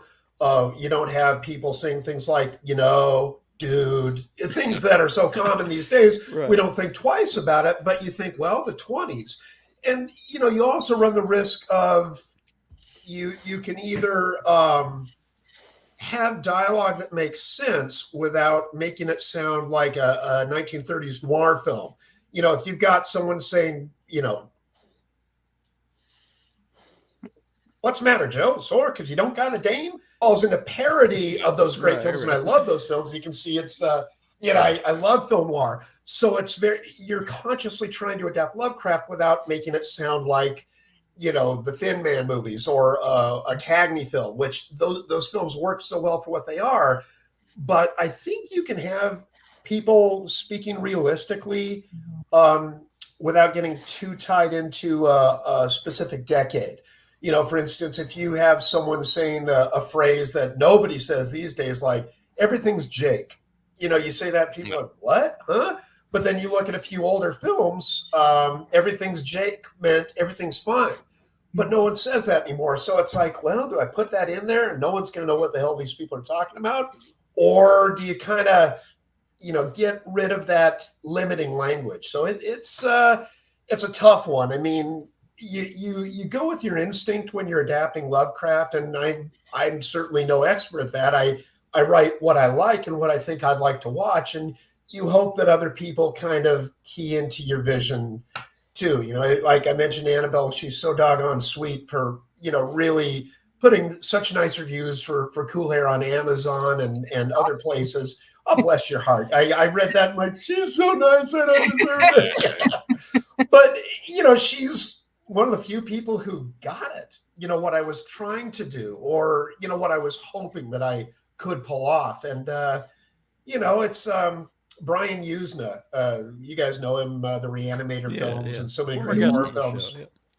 Brian has a very different vision of Lovecraft than I do, but he's a smart guy. And one time he was so sweet, he gave me a day badge to go to the American Film Market with him. And I was looking around, and for those who don't know, the American Film Market it's sort of like the Cannes Film Market, not the festival, but the market itself, where films are sold to different foreign territories and money's raised to get your film made. And when I was walking around with Brian, I thought, oh boy, this is going to be a filmmaker's paradise, and everyone's going to be this, you know, making their art. No, it wasn't. It was pure exploitation.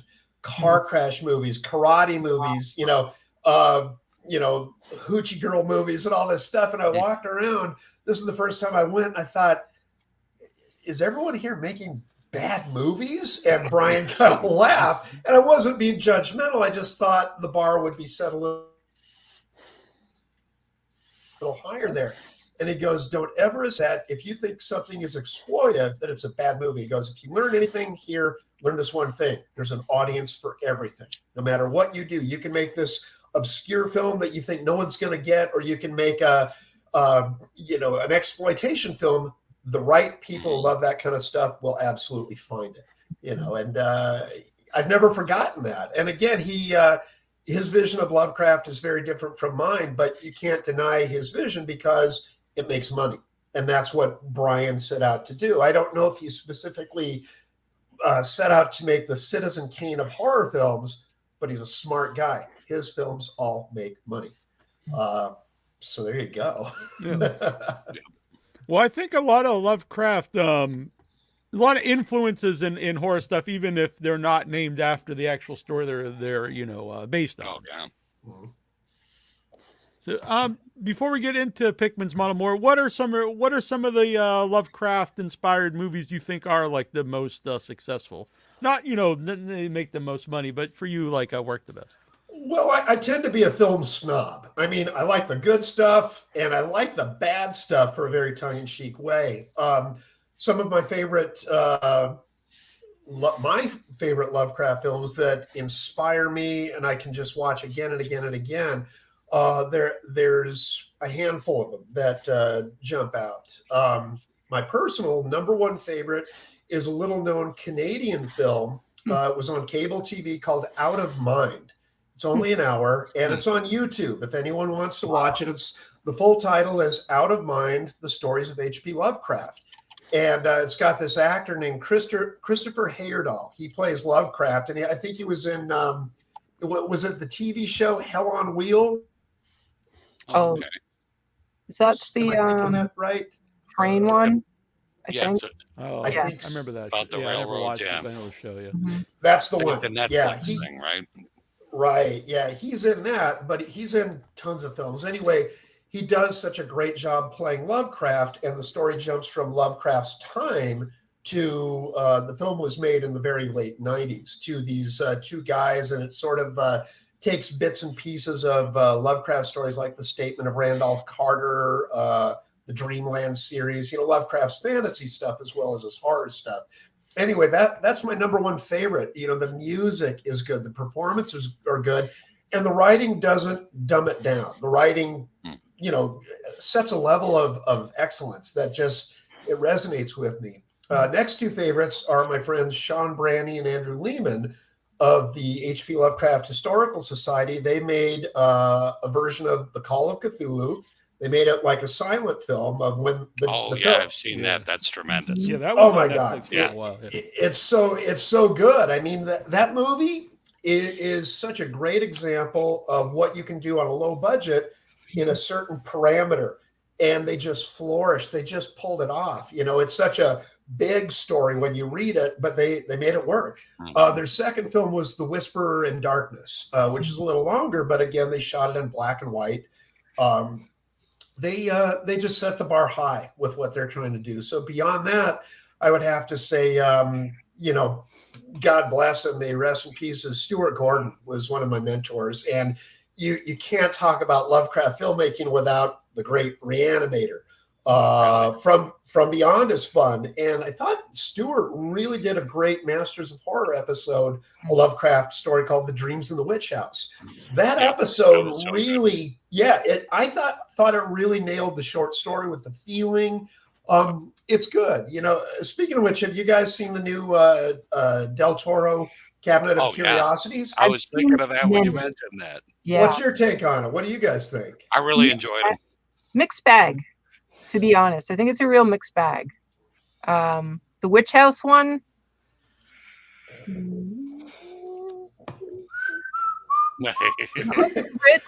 I have to admit, I have not watched a show, but I have. It's something I should have watched by now. Yeah, you'll like it.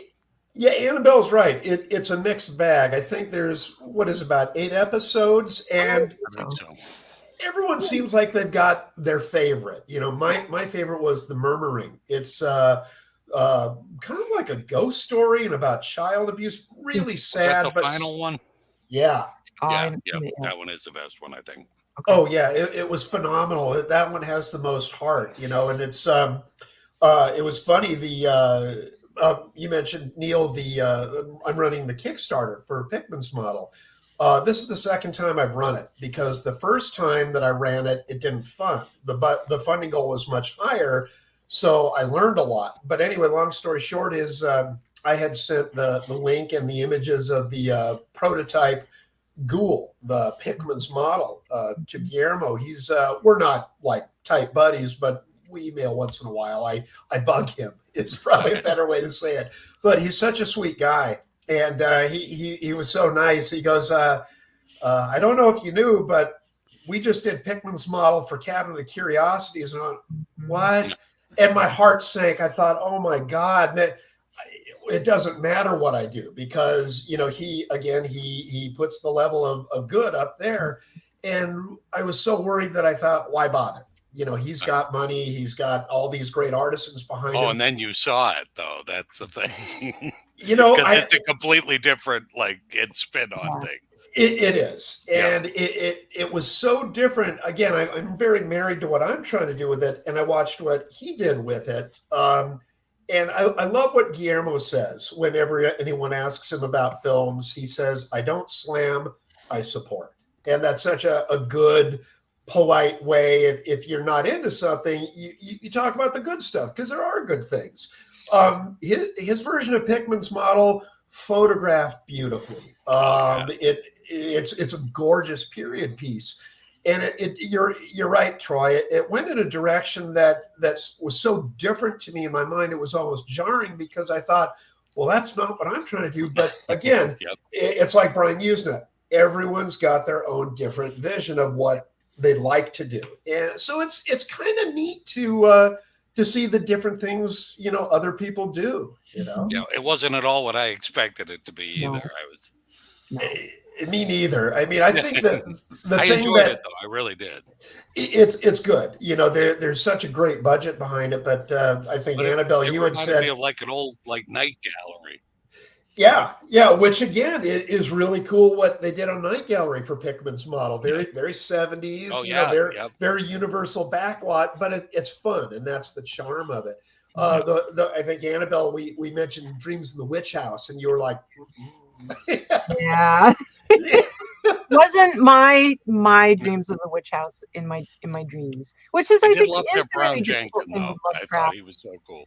Yeah, for me, it is really, really hard with Lovecraft because people take it to these like outrageous places, like they're gonna live up to his imagination by being extra outrageous. Yeah. But like I feel like with Cool Air, you really hit it. You don't have to be outrageous. There's something more to the story than just, oh, it's this giant thing. That's not really the point of Lovecraft. There's a lot of subtlety to it,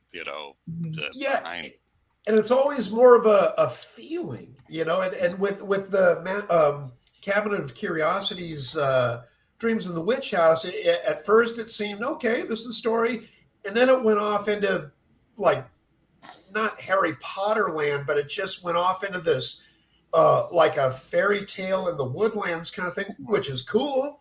I would have loved to have watched that if it wasn't supposed to be a Lovecraft story, because it's like you just said, Annabelle, it seemed like it got so far away from the source material. It was a neat little fable, but it didn't seem like it was Lovecraft anymore. I think one of the things I tried to do with Cool Air was to keep it strictly the story, but in order to avoid like a two-dimensional cardboard cutout of stock horror character, which is, if you're familiar with the story, there's an old doctor who lives in an upstairs room that he keeps it completely cold all the time, and he never leaves his room. And I won't give away any spoilers, but it's not too difficult to figure out why he stays in there. But I remember when I was adapting it, I thought, what must that be like? I thought it was more important to kind of give a humanity to this old doctor and to wonder, what is that like? And, just came up with a little monologue about lost love that, you're sitting there writing going, oh yeah, this is turning out good. I'm a good writer. Yeah, right. But, you think these things, these lofty things, until it gets in the hand of a real actor, like we had this fellow named Jack Donner, who just took it somewhere else. And, I'll never forget, when we rehearsed it, it was Jack auditioned for me as if he had to. He's such a good actor. And he came over to my old apartment in it was the summer. And he had on a baseball cap backwards, this big Hawaiian shirt, and these big pair of shorts. And I thought, this guy looks like an old skater dude or something like that, the way he was dressed. And then he did that monologue in Cool Air with the tears and everything. And it was so, it kind of frightened me, because you realize what's only been in here in your mind this whole time is right in front of you in a very real way. And you think, oh my God, and then, hired him on the spot. And, I think if there's any success in that, my humble little Lovecraft film, it belongs to Jack. It isn't anything special that I did. It's his performance is just so doggone good in it. I feel like any applause for that film is definitely his. Absolutely. Where can people see Cool Air? It's right now the DVD is for sale on Amazon. If anyone wants to get it. And the reason a lot of people ask, where is it streaming? So far, I've been turned down by two major streaming horror channels. Yep. It goes back to your Victor saying that his horror film was 2 hours too long. And I thought, since when? Why is that? I've heard Cool Air is too short because it's 45 minutes, even though the Academy of Motion Picture Arts and Sciences and the British Film Institute both define a feature-length film as 40 minutes or more. Yeah, you can say that, but 45 minutes, we all know, it's still a short. But the other one said it was too short, and the other said we're not into black and white films. Wow. Like, all right. Oh, so I shit you not. So the goal is, kind of like how we're, relaunching the Pickman's Model Kickstarter campaign, after the first one didn't fund, you cannot take no for an answer ever. You cannot give up. You know, one of my mantras to keep going is I don't know if you guys have ever seen the film Glengarry Glen Ross. Oh yeah. Yeah. So you know the coffees for closers monologue. Again, the great David Mamet from Chicago, that wasn't in his original play, but he wrote it in the film. And I know a lot of people don't like Alec Baldwin, but I love Alec Baldwin's performance of that.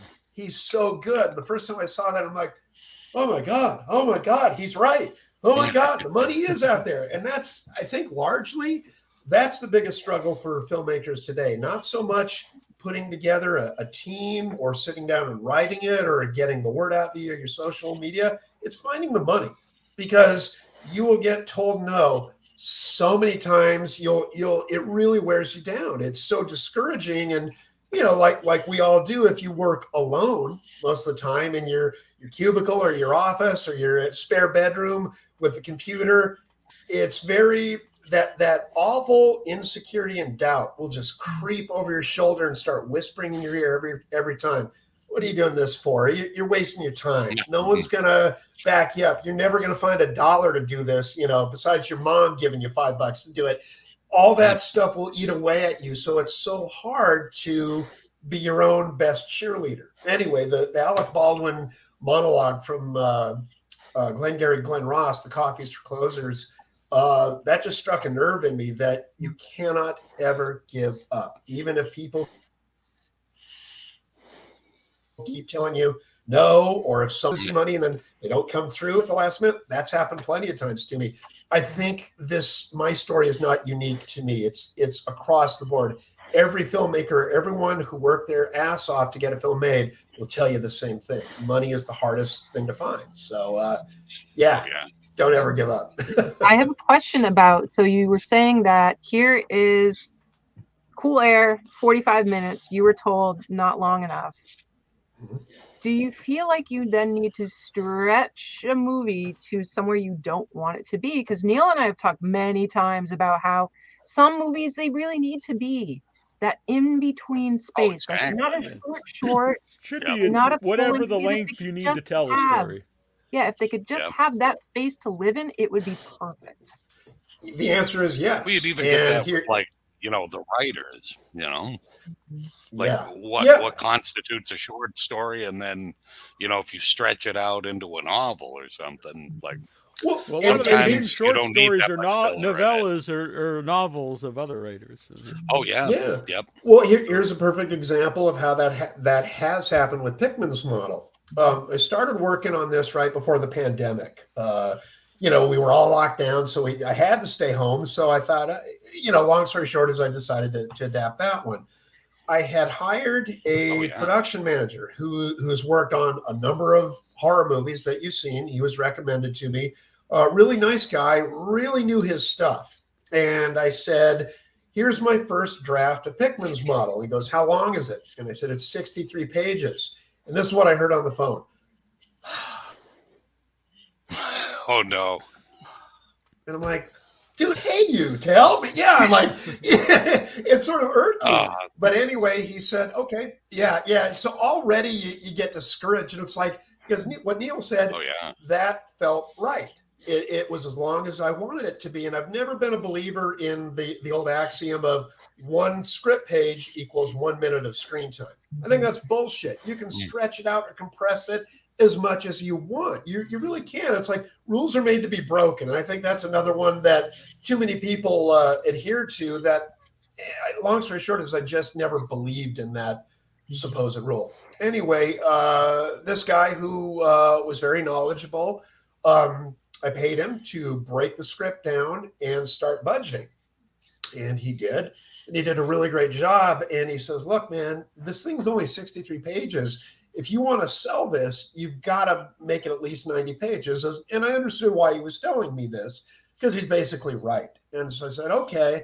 So I came up with a subplot that I added that padded that script right to 90 pages. And every time I read it, it was just like, this feels wrong. This feels, it feels padded. And I thought maybe I'm not a good enough writer. Maybe there's no more story to tell. And I just kept going back and forth with it. And after a while, I thought, you know what? I don't like this new subplot because it just feels wrong. So I got rid of it. So the script for Pickman's model is now 63 minutes. I started asking around, to other guys and gals who'd made their own films. Some of these films are an hour and 5 minutes, like the old Universal films. And those are constantly marketed. So I think it just goes down to make the film you want to make, and it's going to find its audience wherever it is. You will sell it. Are there things you can put in it, like a karate fight or a car chase or a pie fight to make it entertaining, more marketable? Yes. The best not advice enough pie fights, I think. Yeah, I think we need more pie fights. Yeah. Oh, I see. My sculptor buddy Gage Prentice. No restriction on film. Like, he's right. It doesn't matter, especially how long on streaming, because I understand on network TV the time, because they had to put the ad breaks and stuff, so at least it made some sense. But on streaming, it really doesn't make any sense. Like, it could just be anything.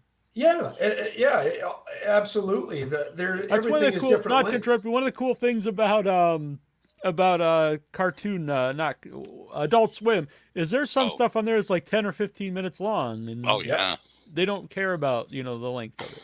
Yeah, 100%. It's I think I mentioned I love film noir, obviously, and I watch a lot of the old school movies. They also film. Some are an hour and 5 minutes. Some are an hour and 15. I love those movies just as much as my wife and I watched Steven Spielberg's Amistad last night. I hadn't seen it since it came out, and she had never seen it. That thing clocks in almost 3 hours. Who cares? It's a well-made film. It's epic. It's beautiful, like an old David Lean film, and it delivers. It's never boring. And I thought, well, how come I haven't watched this since it came out 25 years ago? I forgot what a really great film it is. And I think a story is just a good story, no matter how long it is. Exactly what you said. A movie, just because it's long doesn't mean it's boring. I've watched very short things that are boring. If it's boring, it's boring. Yeah. A lot of my favorite movies are, like 3-hour movies. Oh, yeah. Yep. I always think I like a lot of short things. I mean, it just honestly, whatever appeals to me. Well, let me ask all three of you. What are your favorite Lovecraft films? Oh, and why? Because there will be a quiz after. Why can't I? It's the German one. I love it. Yes, that one. That's my favorite. It's my favorite one. I love it. I think that they certainly do have like a limited budget, but I feel like it's very true to Lovecraft. The vibe is there. Carries that, yeah. So Yeah. I love that one myself. There's a lot of ones that I really enjoy, but that I think really is true to the You vibe. get an A+, Annabelle. How about you, Troy?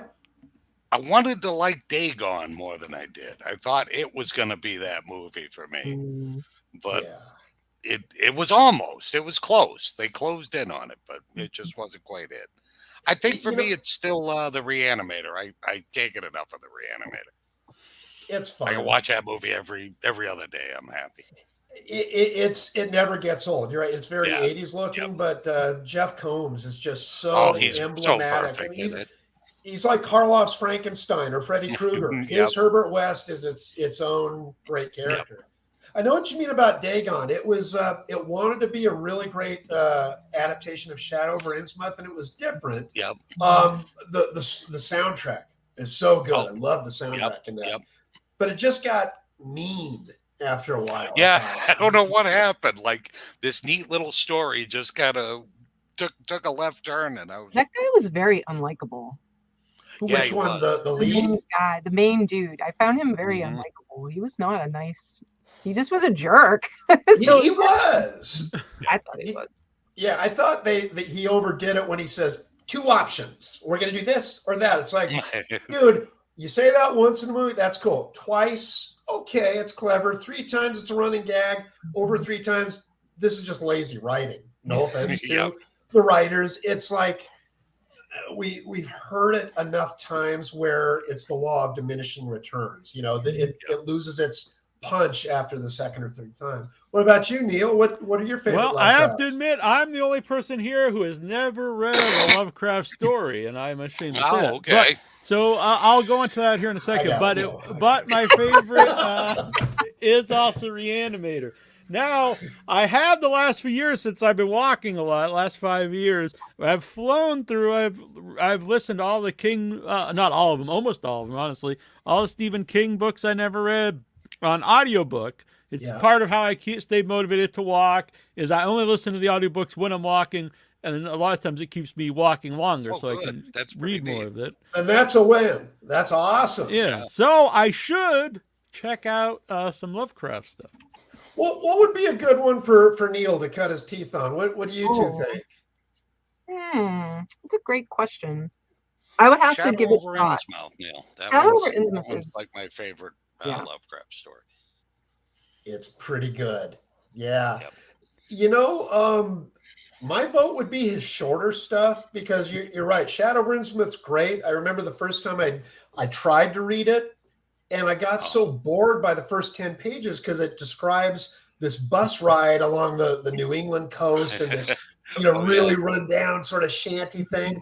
And it was my fault as a reader. I just didn't understand it, and I got bored with it. And sorry, I'm just looking at the comments while we're yapping here. Someone named Dorp Throat ABC, always be chopping. That's awesome. That's very cool. But yeah, Shadow over Innsmouth is definitely my favorite. But I found when I got into Lovecraft, like his shorter stories, like Cool Air, Pickman's Model, From Beyond, The Outsider, they're all like 10 pages or less. It's kind of good they're good to cut your teeth on, where, even though like Shadow over Innsmouth and Call of Cthulhu and The Mountains of Madness, they're only novellas. He never wrote a full-length novel, but their work, man, they're so verbose. They're so wordy. And it's like when you read Poe, like I said before, his language, his writing style is so archaic. You sort of have to stop. And it's not like reading King, who is just, it's like eating popcorn in a movie. It's so easy to grasp and stuff like that, or at least that's my take on it. But maybe the short stuff, Neil, you might dig it. But dude, if King is what's taking the weight off you, you're doing something right. Stick with King. I have to say that running out of novels. I think a thing that for some people might keep them away from it is because it's in a way almost like, how Cronenberg doesn't really have relationship vibes like regular people. Lovecraft does not have regular people vibe relationships at all. King is a master. That's one of the strengths of King, is relationships that he depicts. Even the villains or people who should be unlikable, you get interested in the King novels. There's like a stiffness to Lovecraft characters parallel to Cronenberg. It's very otherworldly, and part of that is absolutely right. Yeah, no, you are right.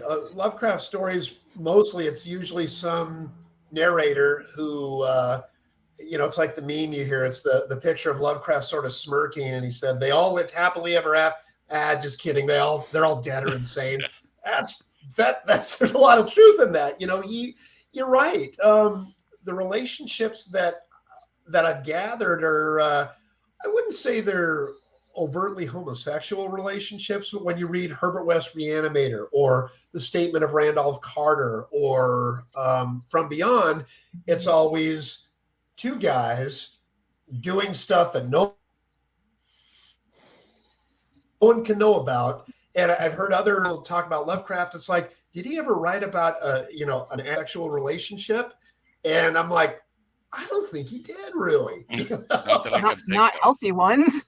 No, that's for sure. Some I've noticed in the King novels, almost anytime someone has sex, and if it's pleasant, it's just real brief. It's like a sentence. But if he goes into detail, it's always something really gross or something crazy is going to happen. It's usually not of something pleasant. There will be no issue with that in Lovecraft because sex doesn't exist. You're right. The only time I ever really, he didn't even broach the subject, but it was obviously part of it, was Shadow over Innsmouth. These fish people, clearly for centuries, these things from the bottom of the ocean had, what's the word? Miscegenation, where they had bred with the people, and they made this sort of, this hybrid race of just, it's funny. People talk about Lovecraft's racism and his xenophobia, and they say it really manifested itself in Shadow over Innsmouth. And I'm like, I guess to a degree they're right. I tend to not let that conversation ruin how much I love. A lot of people, these days say, hey, remember when it was cool to say you like Lovecraft without having to apologize for it? I'm like, yep, I do. I mean, I think it's easy to read something into anything, but sometimes you just have to accept things for what they are and enjoy them for what they are. Granted, whenever I read, I wouldn't say his stories were overtly racial. I think there were certainly comments in there that could be taken that way, but they never bothered me. A couple of my buddies, they're black guys. They're like, they swear up and down, I love Lovecraft. And I asked them, like, look, this is a touchy subject, but did it ever bug you, like, reading this, bad stuff Lovecraft said about black people? And they're like, dude, if I got offended at that, why do I go on living? We're all offended at something. So their attitude about it was, you can find something to not like about everything. They say some people don't like Star Wars because they, ooh, boo-hoo, it made me, my parents aren't here anymore, and poor Luke Skywalker, wah, wah, wah. I'm like, well, my dad died 20 years ago, and I can watch Star Wars and not be triggered when I see Luke Skywalker's, dad dying. It's like, that's just real life, but again. It's okay to be thoughtful about it too. Like, I went to the Lovecraft Festival last summer, and there are just these epic amounts of panels about thoughtful discussions, but it is about Lovecraft. Like, people are aware that his perspective is informed by some maybe not so great things. Sure. And he's still, but you can break that down into, well, why was he as a man like that? Right. And so there are ways that even if you feel like, okay, his stuff has this tone, you can still like it, and also you be can still intellectual separate about the it. art from the artist. Yeah, and have it, because I don't think he ever had the intention of, I'm going to write the story and have the subtext of all those evil XYZ people. I think that was just a part of him, and that just came out like like often happens with art. People will have things come out, they might not realize they're doing it. Yeah, it's part of art is and you don't know. And you're right. When you're making art, you can't to worry about who you're going to offend this week, because it's always some new grievance of the month. And after a while, you got to tune it out. And you're right. I don't know if the three, I know the quality of Annabelle's writing, certainly, but Neil and Troy, I don't know, do you guys write? Do you write short stories or scripts or blogs? Very Troy's rarely. An artist. Oh, cool. Yeah, I'll draw neat stuff, but, just write a storyline as far as that goes. But cool. But I mean, you don't think, oh, I'm going to write about this awful thing. Oh, wait, no, that's going to offend someone. I better not. You don't put the brakes on your own creativity is what I'm asking. No. It is tough, like talking it's about. It's tough right now. And, oh, yeah. Yeah, just thinking about what happens when you make something and the world comes out to crush it. That's tough. But like you're saying with a 45-minute movie, ultimately you have to decide, what do I care most about? Making something that I truly believe in, regardless of what people are saying around me, or do I really want to make sure that I make a profit of some kind off of this? Because just that awareness of part of the reality is that there are people who are going to love or hate something based on whatever they think is one way or the other. People can go one way, very extreme, the other way, very extreme.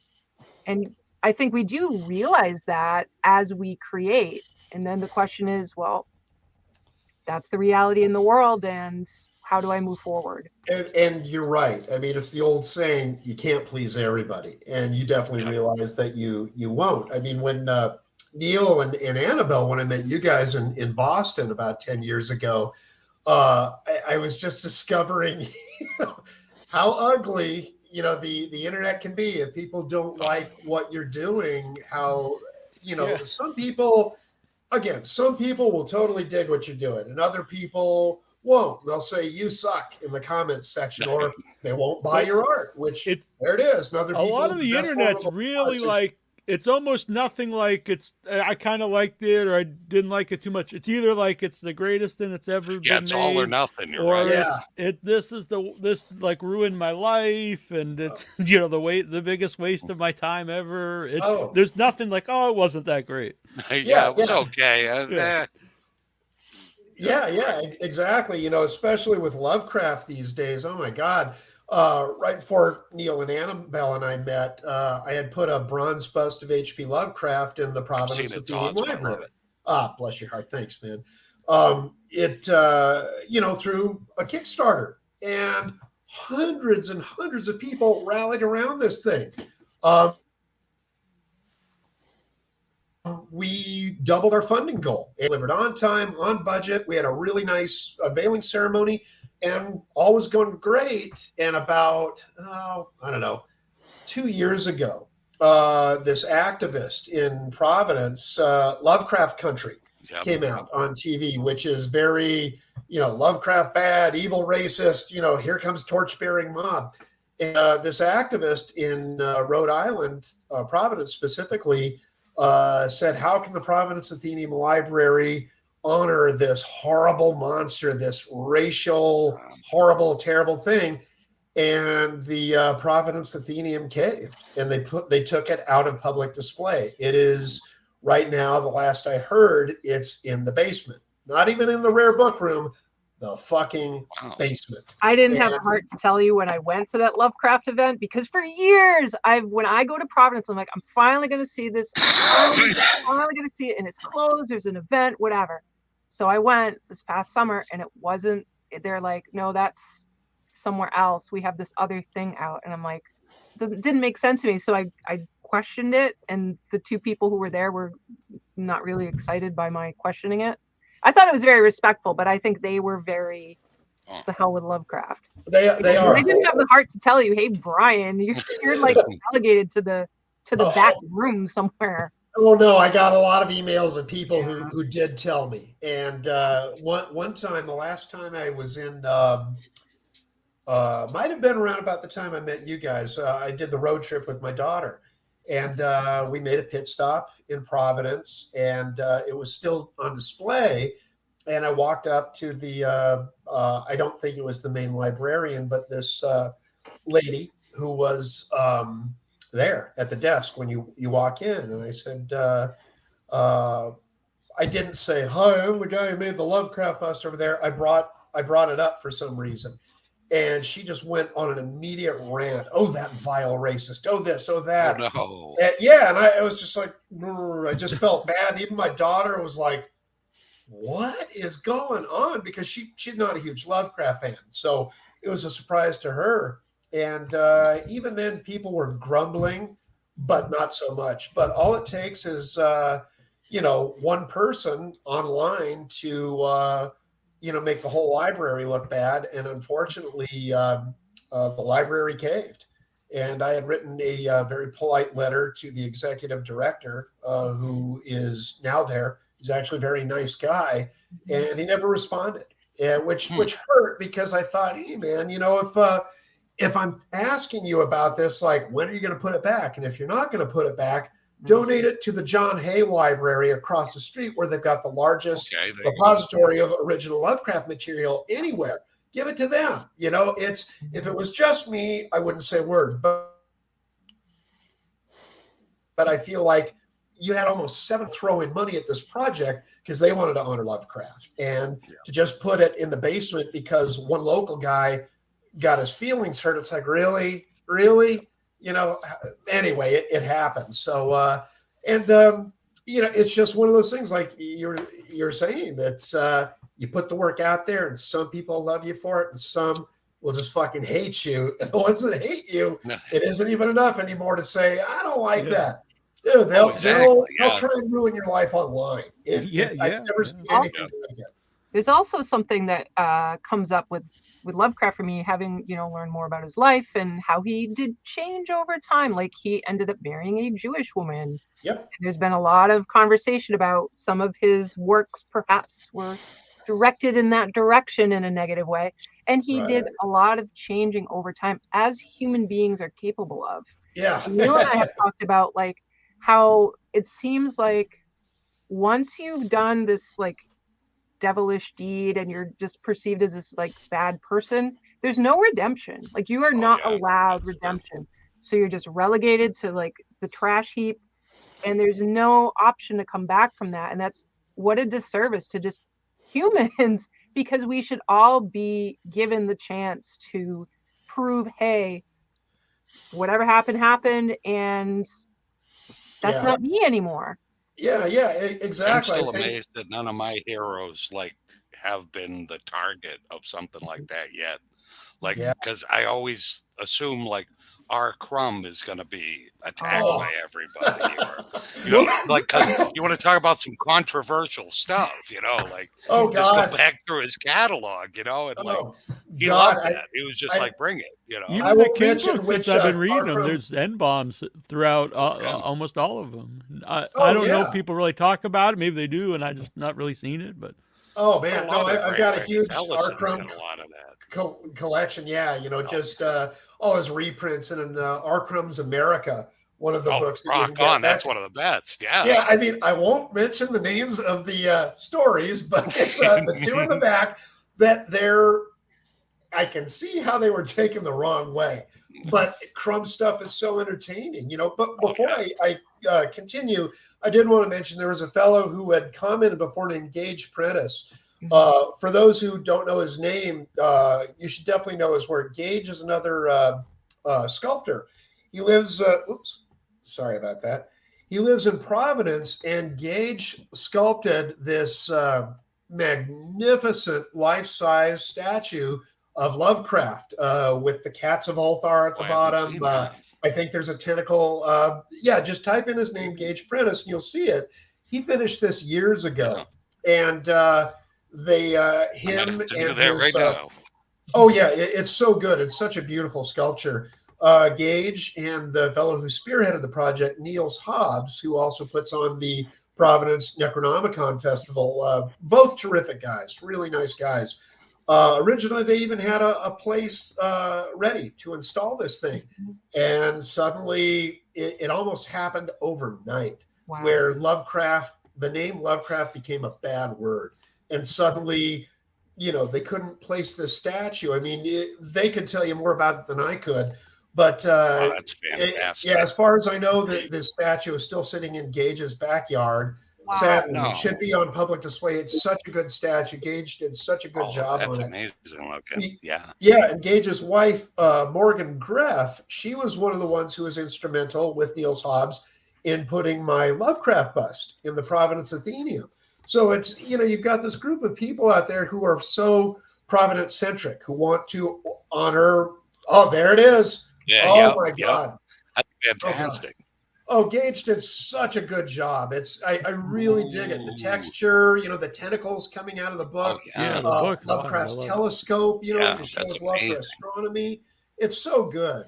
But anyway, I'm hoping one day people don't have such a knee-jerk reaction to Lovecraft to say he was a horrible racist. Well, unfortunately, he did write some racist stuff in his private letters to people. I don't think in his wildest dreams he thought anyone would ever read his private correspondence. We all say things on the phone or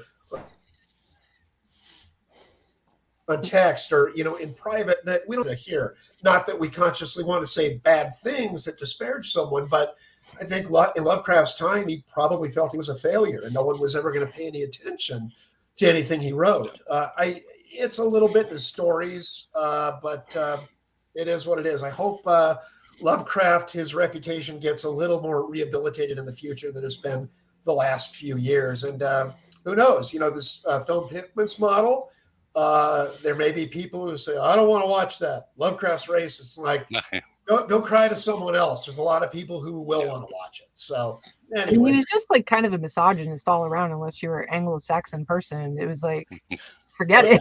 There was no, that was that's it. pretty much all my heroes too. You know, you could go from, Richard Corbin down and, Yeah. It's funny. I remember my gramps, who went through the Great Depression. And as a child, I remembered him saying, he never used explicit language, but he was very much of the same mindset as Lovecraft, where the racism wasn't overt. I viewed it as more of a classist worldview then. That really, a lot of people, when they defend the things Lovecraft said, it's they cite the man of his time defense. And a lot of people say that's not good enough. Well, sorry if you don't like that. That really was a worldview at the time. You looked at some of the magazines Lovecraft would write for, the Yellow Peril stories and Oriental Tales, where the Japanese people were looked upon as the insidious Dr. Fu Manchu, and it's like that's not true. But it sold copies. That someone's always got to be the bad guy. But I think it was. But you look at anything at that time period, even like the Warner Brothers cartoons and stuff. God.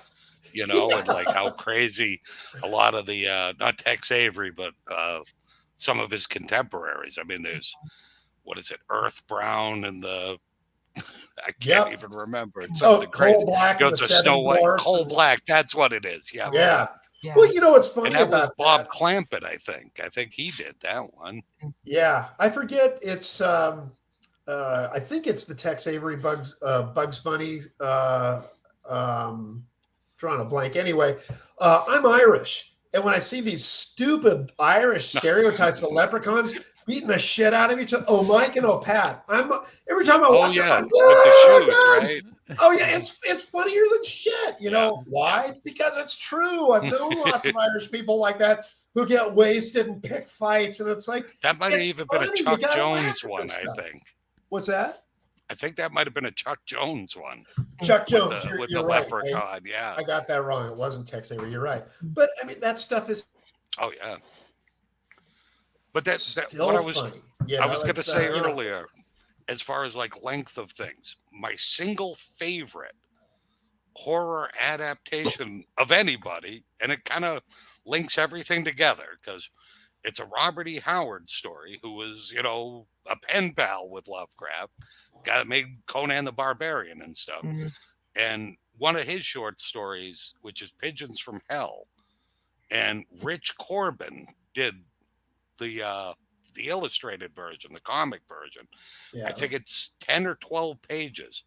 It's the single most perfect horror story I've ever read. Wow. I like it even better than the original story, which I think is really, really cool. Wow. But that adaptation is just awesome. And it's not your typical Corbin. There's no like giant breasted women or anything like that. There's great, like, undead and stuff. It's just awesome. Just blew my little mind. I don't know if it was, I don't know if it was in an old heavy metal or where it was published, but if you can find Richard Corbin, I think the late great Richard Corbin, I think he just died a couple years ago. Yeah, sadly he did. Yeah. Wow. Pigeons from Hell from Corbin. Based I'll definitely look that Robert up. E. Howard story. It's so good. Oh. That's awesome, man. I want to show a couple of these. Joe Castro in the chat, he said that he actually has the old ones coming out soon. He did the Monster Effects one. Have you seen the stuff he's made? Boom, mind blown again. Right, Troy? I'm so glad. Joe's my boy. I mean, he just makes amazing beautiful things. Neil, pull some old ones. I'll grab up. some. It's I'll find so some beautiful. Joe Castro. An intimate dude. It's so creepy. There's a guy with a big hole in his chest. Yep. No, you got to see. Now you guys have my artistic juices flowing. I got to draw. All right. Yes. That's cool. So, what is Joe making? A film or? Well, he's doing the effects for.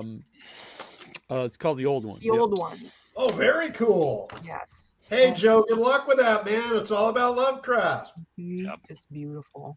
Neil's fine in it. I know he is. Yeah. I hope. Yeah. It's amazing. Joe's a great guy. We had him on 2 weeks ago. Yeah, 2 weeks ago. Yeah, really good guy. He's been in the industry for a little bit himself. Oh yeah. Yeah. Very, very cool. Yeah, you know what's so neat about to steer the conversation back to the Kickstarter is that really is such a great leveling of the playing field, because anyone can get on there, or Indiegogo, or there's a few other ones, and try and get a film funded, even if it's something that's $5,000 or less, or if they're trying to do something bigger than that. I love that, because you don't really have to submit your script to a financier or a producer or a studio. I mean, you really can, do this, DIY sort of thing and get it done yourself. Even if you're not a rich guy or a rich gal, there are people out there, if you sell hard enough, who will buy into your vision, I think so often oh my God. Right. It's amazing. Wow. Joe, that's beautiful. That looks fantastic. Oh, wow. The scales are blowing my mind. Oh my That's God. awesome.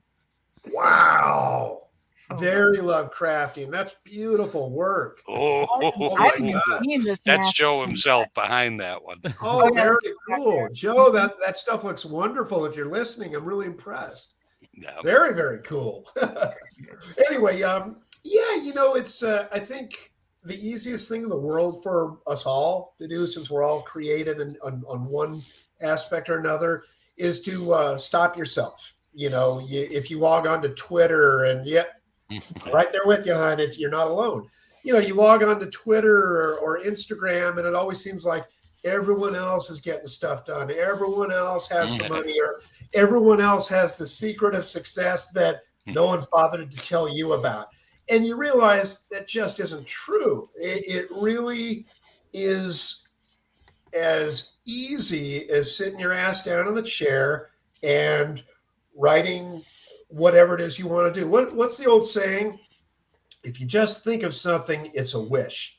If you write it down, it's suddenly a goal. And that a lot of it really, means, you've got to sit your ass down on the chair and write down the things you'd like to do. And if you say, I'd like to make a horror movie. No, I can't. I don't have any money. No one taught me how to get a camera and put it in focus and hire actors. Well, sure, you can do it. You ask your friends, it really is as easy as that. I think if you just start letting other people know, hey, I'd really like to make a movie, or like you guys, hey, we'd really like to make a podcast, and we're never going to get it. The term wasn't even around when we started in 2005. Yep. Yeah. Well, I saw your intro, and it's like, look at all those heavy hitters you guys got. It's because you believed in yourself, and you sat your asses down, and you got organized, and you reached out and asked friends, asked their friends. When I started in 2005, and I asked advice on how to get guests from someone who was on terrestrial radio, and they gave me probably the best advice was like, just email people and ask them. I know it sounds like stupid, but it's like, don't try to get phone number, which I wouldn't have anyway, but like the worst they're going to say is no. And that's what I did. I started emailing people, and not especially at the beginning, not everyone was into it, but it's kind of weird. I remember at the time people were like, oh, I only do real radio. That's kind of like reversed now, because like you're more likely to be heard actually on a podcast than if you did like local radio in Newark or something. But unless it's for an event in that area, I guess. You're right. And I used to think that way. I'm like, I don't want to talk to this pack of nobodies in a basement on what is a podcast? Because number one, I didn't understand what a podcast was, because it was new. I'm not good at technical things. Bless Annabelle's heart. She walked me through how to, I'm like, it's like the beginning of 2000. The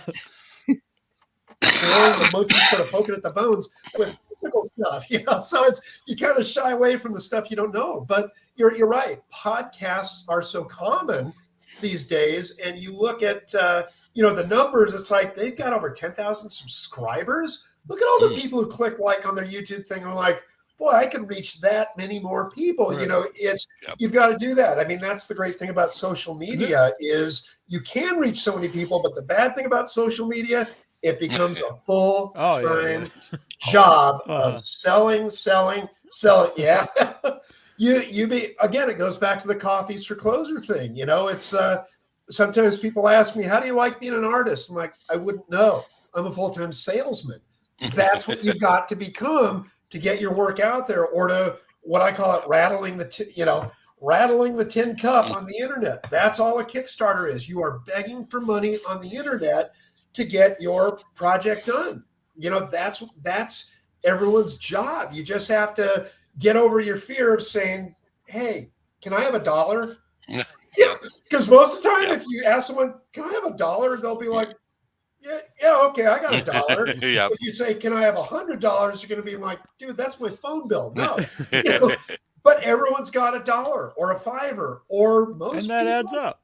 That did this, man. Some of the best advice I got when it came to crowdfunding was someone told me, you have to view everyone you meet as a walking $20 bill. I'm like, what the hell does that mean? They're like, it's the old carnies on the valley of the old that makes sense. You've got to take the dime out of their pocket and put it into yours by talking them into it. And it's like, how do you talk them into it? You've got to sell. You've just got to get creative and charming and personable, you know, about how you sell. Because some people will be like, oh, I'm an introvert. Then you're going to freeze and you're going to starve and you won't get your project funded. You have to be a jabbering loudmouth, you know, to view everyone as a walking $20 bill. And that's what a lot of filmmakers, the trap they fall into is they either don't think they should have to be a good salesman or a saleswoman. They're afraid to ask people for money because they don't feel like they deserve it or they're not worthy enough. And yeah, I mean, when I ask strangers for money, I feel like they don't know me. They have bills just like I do. Why should they throw $100 at my project? But you'd be surprised if you just ask them. A lot of people will. They'll throw their $5 bill or their $20 bill. Or, you know, there was this one guy that I'd never met before that I just started posting all over on my social media that I was going to do Pickman's model again on Kickstarter, because the first time I launched it, I didn't hit the funding goal. So I thought, oh, I'm a failure. And I sat in my dark office depressed. And I thought, did you really come this far to only come this far? And the answer is no. Right. You know, I put a lot of money into creating the prototype sculpture or creating the pitch video. You know, none of that stuff is free. You've got to pay people to help you. A lot of people will help you for free, but you've really got to pay people for their time. And if you're going to come off slick and professional and like you're worth saying, can I have $1 to strangers, you've got to up your game. Anyway, long story short is this really nice guy, I don't think he'd mind if I mention his name, named William Malcolmes. He's a retired attorney, wrote to me out of the blue on one of my Facebook pages and said, hey, I'm an executive producer. And I'm like, yeah, I can't give you a job. And I kind of blew him off the first time. And he wrote to me again. And he goes, when's your Kickstarter going to go live? And I'm like, well, a couple of weeks, yada, yada. And he says, I have money. And of course I went, hello, my friend. You know? And we continued the conversation via email. And on the first day of the Kickstarter, he threw $7,500 at this. Wow. Nice. Good things can happen if you put the work out there. If you put yourself out there, some stranger will come out of the ether and say, I like what you do. I want to help you. And that's what William did. And I felt like, who is this guy? I didn't know him, but you know, we've obviously talked a lot since then, but thank God for this guy believing in what I was trying to do, because if you don't believe in yourself, no one else will. So at least give the illusion that you're going to do this project, even if you don't have a dime. Just put it out there. God damn it. I finished my script. I finished my poster. I've gotten the social media. And it's got to keep moving forward to get done. And eventually the right people will say, you know what? I like your Without a Head podcast. Let me help you. Do you have a GoFundMe or a Patreon or something like that? Those people will come. And when they do come, you're like, thank you, God. You can't believe it's like winning the lottery, but that's the thing. You put the word out there and other people will dig what you're doing and they'll want to join in the fun. So it's, a lot of bad stuff can happen, but a lot of good stuff can happen too. And, like Lovecraft was said, sometimes the stars align. Yeah. Well, it's been a big part of my adult. I started when I was in my late 20s, and now I'm in my mid 40s. It's been a big part of my adult life, and a lot of very cool experiences. You don't look. You mentioned the poster, and we long ago interviewed Graham Humphreys. How do you pull these people in? Because I don't want to forget to bring up Richard Stanley either. Like, you're pulling in people. I will tell you how I rope these people in. Graham is the sweetest guy you would ever want to meet. In fact, Neil and Annabelle, you might have met him. He was at the Poe Unveiling. Yeah, met him there. Then I met him at Freight Fest in London too. Then just the nicest guy, would give you the shirt off his back. When I met him, I knew his name, but I didn't really know his work. It was on the Lovecraft bus project, and he graciously did the artwork for that project for free. And when we funded, I felt, again, I'm not worthy. I don't deserve this great artwork. I took my own money and I paid him for the art. I said, I don't know what you charge. I would love to buy the original artwork. And he very graciously said yes. And it's hanging in my den right now. Oh, awesome. So, yeah. But the reality is, I paid Paul Komoda, the sculptor who created the little prototype. I paid Paul. I paid Graham. I paid this production manager to do the breakdown and budgeting, because some folks you can get away with pulling the freebie. My friend Mike Bretkowski, who shot Cool Air, he's a cinematographer. He very sweetly shot my pitch video for free. The music you hear in the pitch video, Reber, he was at Boston when we all met. Reber very graciously donated a little demo track that he had made. I have two friends named Susanna Mosher and Dave Pascal who have created all the graphics for the campaign. They Photoshop them and create this stuff because I don't know how to do that. A lot of people have really given freely of their time, and you get so grateful. But yeah, if you want to up your game, and if you want a slick promotional video or a campaign, you got to hire your friends who know how to do it better than you personally could, you got to pay them.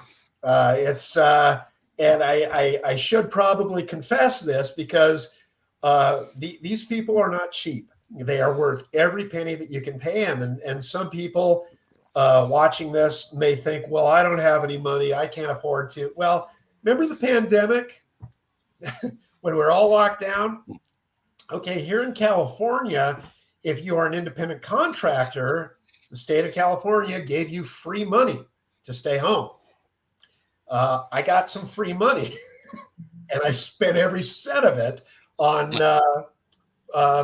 paying these people. That money wasn't mine. I didn't have it before, but all of a sudden I got checks from the state of California for about 6 months, and I'm like, woo, I'm going to buy me a cool car and paint. I love old classic cars.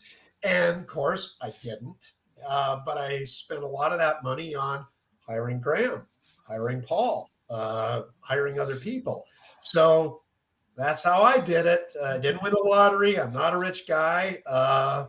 But during lockdown, when we got the free money, that's what I did with my California state allotment. Yeah. So, and failing that, if you don't get, a windfall of cash like that, sell your shit on eBay, sell your old shit. It's like every other independent contractor or an artist, when I'm having trouble meeting my bills, up on eBay goes the valuable stuff. That poster, that one sheet for narrow margin. Yeah. I look at that, money in the bank. If I ever get broke, on eBay for $500 because it's an original one sheet. That's the reality. I think people tend to give the illusion that they're this successfully, financially smart person to make films. There's no rules. You don't get a rule book in life. You don't get a rule book when you want to make a movie. You have to make up the rules as you go along.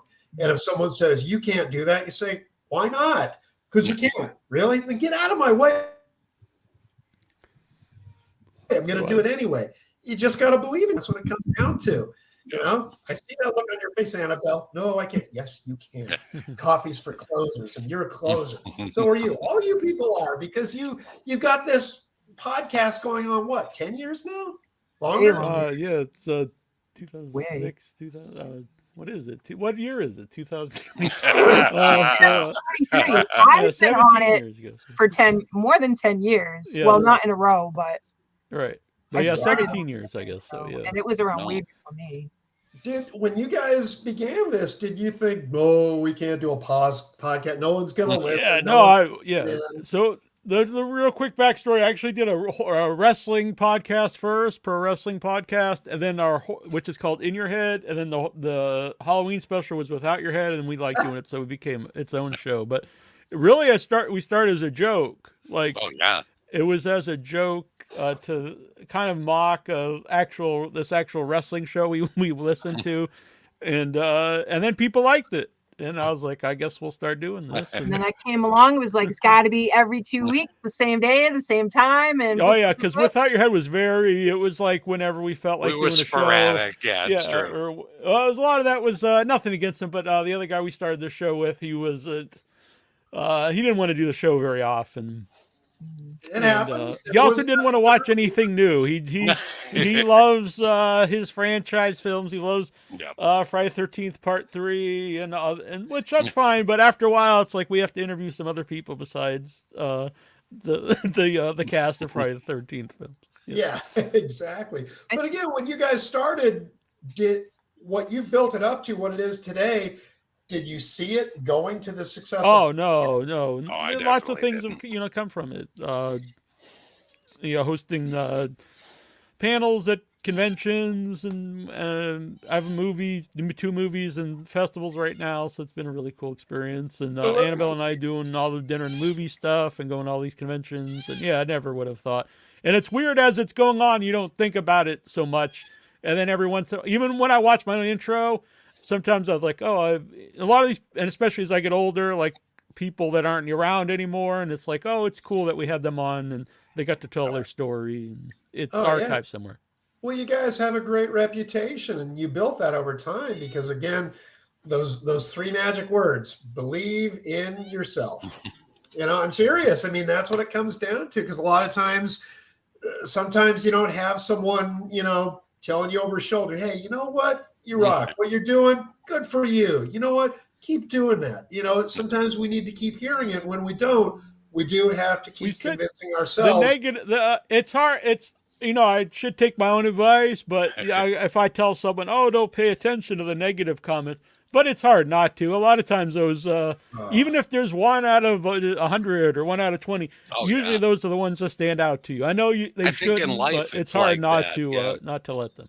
Oh, yeah. You get 4,000 people telling you, you're doing a great job. And then you have that one person, you're never going to make it. Stop. Just forget your dreams, And that's the one thing that'll always stick with you. Oh, yeah. It's the one mean person in the comments section that'll put you in a depression for days. Like, I'm going to crawl back in bed and pull the sheets over me. I mean, we're all human. Of course we feel like that, but when someone says something nice, that lights a fire under you to keep doing what you're doing, because other people, they get it. They definitely get it, Joe Castro says, hello, Bryan Moore. And he told me here in a private message, and I'm sure he won't mind me saying some of this here. Although it was private. No, it's just, I want to go all over it. He just now messaged me that he's currently sculpting for a movie, and he needed motivation, and it's fun to listen to this and get some motivation from this. Hey, Joe, that's so cool. And your monsters are phenomenal. I mean, it looks like they're, unless I'm wrong, they look like, silicone. Oh my God. That's beautiful. Joe, really nice stuff, man. That's so cool. You know, and it's yeah, you know, I've been there. I used to do what Joe does now. Used to work in effects in different shops and stuff, and sometimes even that can get discouraging because most of the time it's you and your buddies wearing a t-shirt and dirty jeans and dirty sneakers, or you've got plaster and foam latex and silicone on it, and sometimes there's douchebags in the shop, but other times there's good people too.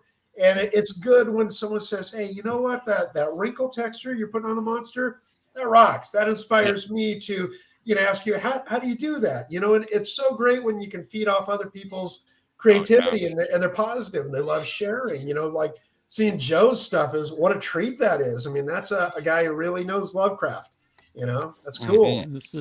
This person asked, Neil, is at that's Spam Chucker's Castle. Neil, is that a Motel Hell painting in the background? It is. That's over there. Annabelle did that for me for, I think it was for my birthday one year. I think it was. No way. Yes. Did she sing that song by Ivan and the Terribles? I've had it up, I've had it up, I've had it up to here. Motel Hell, how can you go wrong, you know? Also did this for Christmas. I did do that.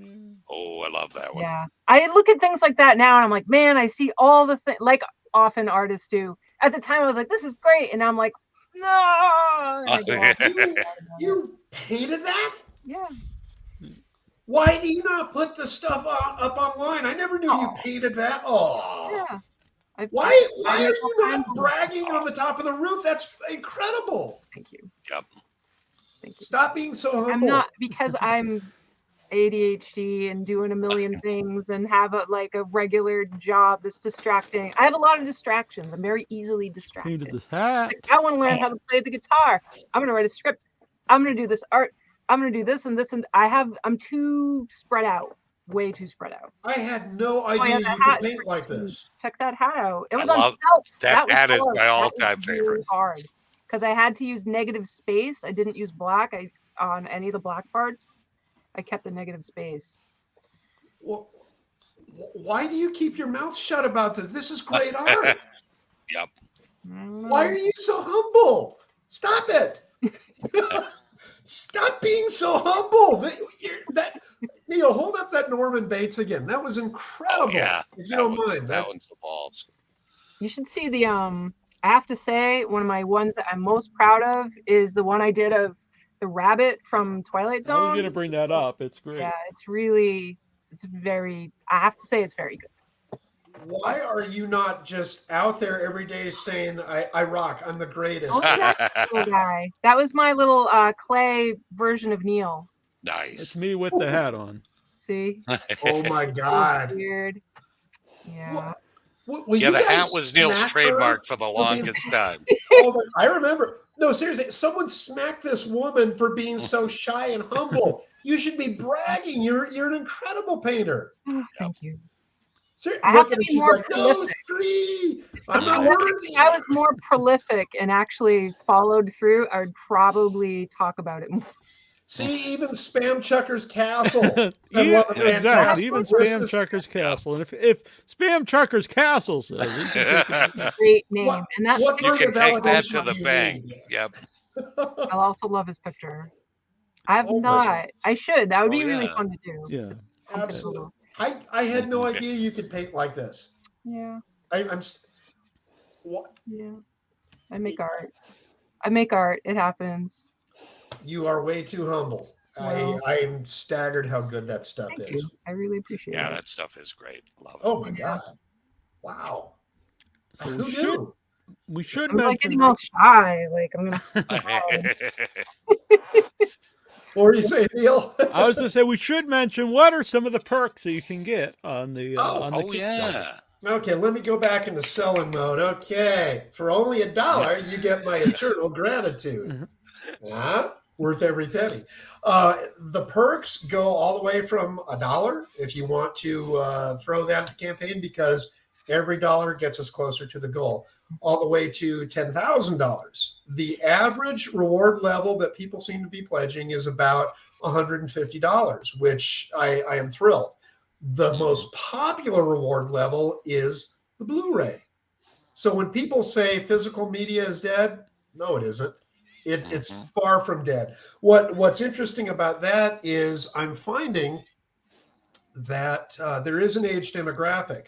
The people closer to my age, the big 60, like physical media. They like DVDs and Blu-rays. Anyone under 30, which I can't believe it, will tell me the same thing. I don't own a DVD player. I don't own a Blu-ray player. Can I stream it? They want to see it streaming. Yeah. So what I tell them, I tell everyone, is the only way to see Pickman's model right now will be the Blu-ray. When we finish it, we'll distribute it on Blu-ray. And the reason we don't have a digital download as a reward level is I would like to get a streaming deal out of this. So I can't, the minute you give someone a digital download, up it goes on all the Russian cheaty sites, and you won't make a dime off it, which is, once it's out there, it's out there. But the goal is to get this out there the right way. Other rewards levels, people can get a casting of the Paul Komoda ghoul sculpture, the prototype. Nice. They can get a bronzed version of it, or the actual paint master of it. They can get, just today I released a reward level of the Cool Air DVD with a poster and a signed script. And I was shocked. All of a sudden I put it up there this morning, because when you run a Kickstarter, you've got to sell every single day. You have to feed the beast. You've got to make that post, and you've got to make it new and interesting.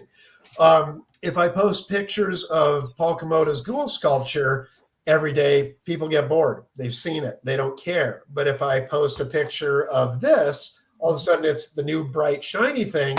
And I posted it this morning. I unlocked the rewards level, and all of a sudden, boom, boom, boom, boom, boom. And I sold 10 of them. And I'm like, why didn't I do that a couple of days ago? So you've just got to sell relentlessly every single day. You got to be the closer, because I want that coffee. Coffee is for closers. So other things you can get, Neil Gaiman graciously donated 10 copies of his graphic novel, A Study in Emerald, which is sort of a pastiche between Sherlock Holmes and Cthulhu. Yeah, Neil Gaiman's Yep, those are popular. I've got Derek Hussey from Hippocampus Press, who's such a great guy. He donated 10 sets of S.T. Joshi's biography of Lovecraft. It's a 2-volume set. S.T. signed every one of them. So there's things like signed books, cool sculptures, Blu-rays, just all kinds of stuff.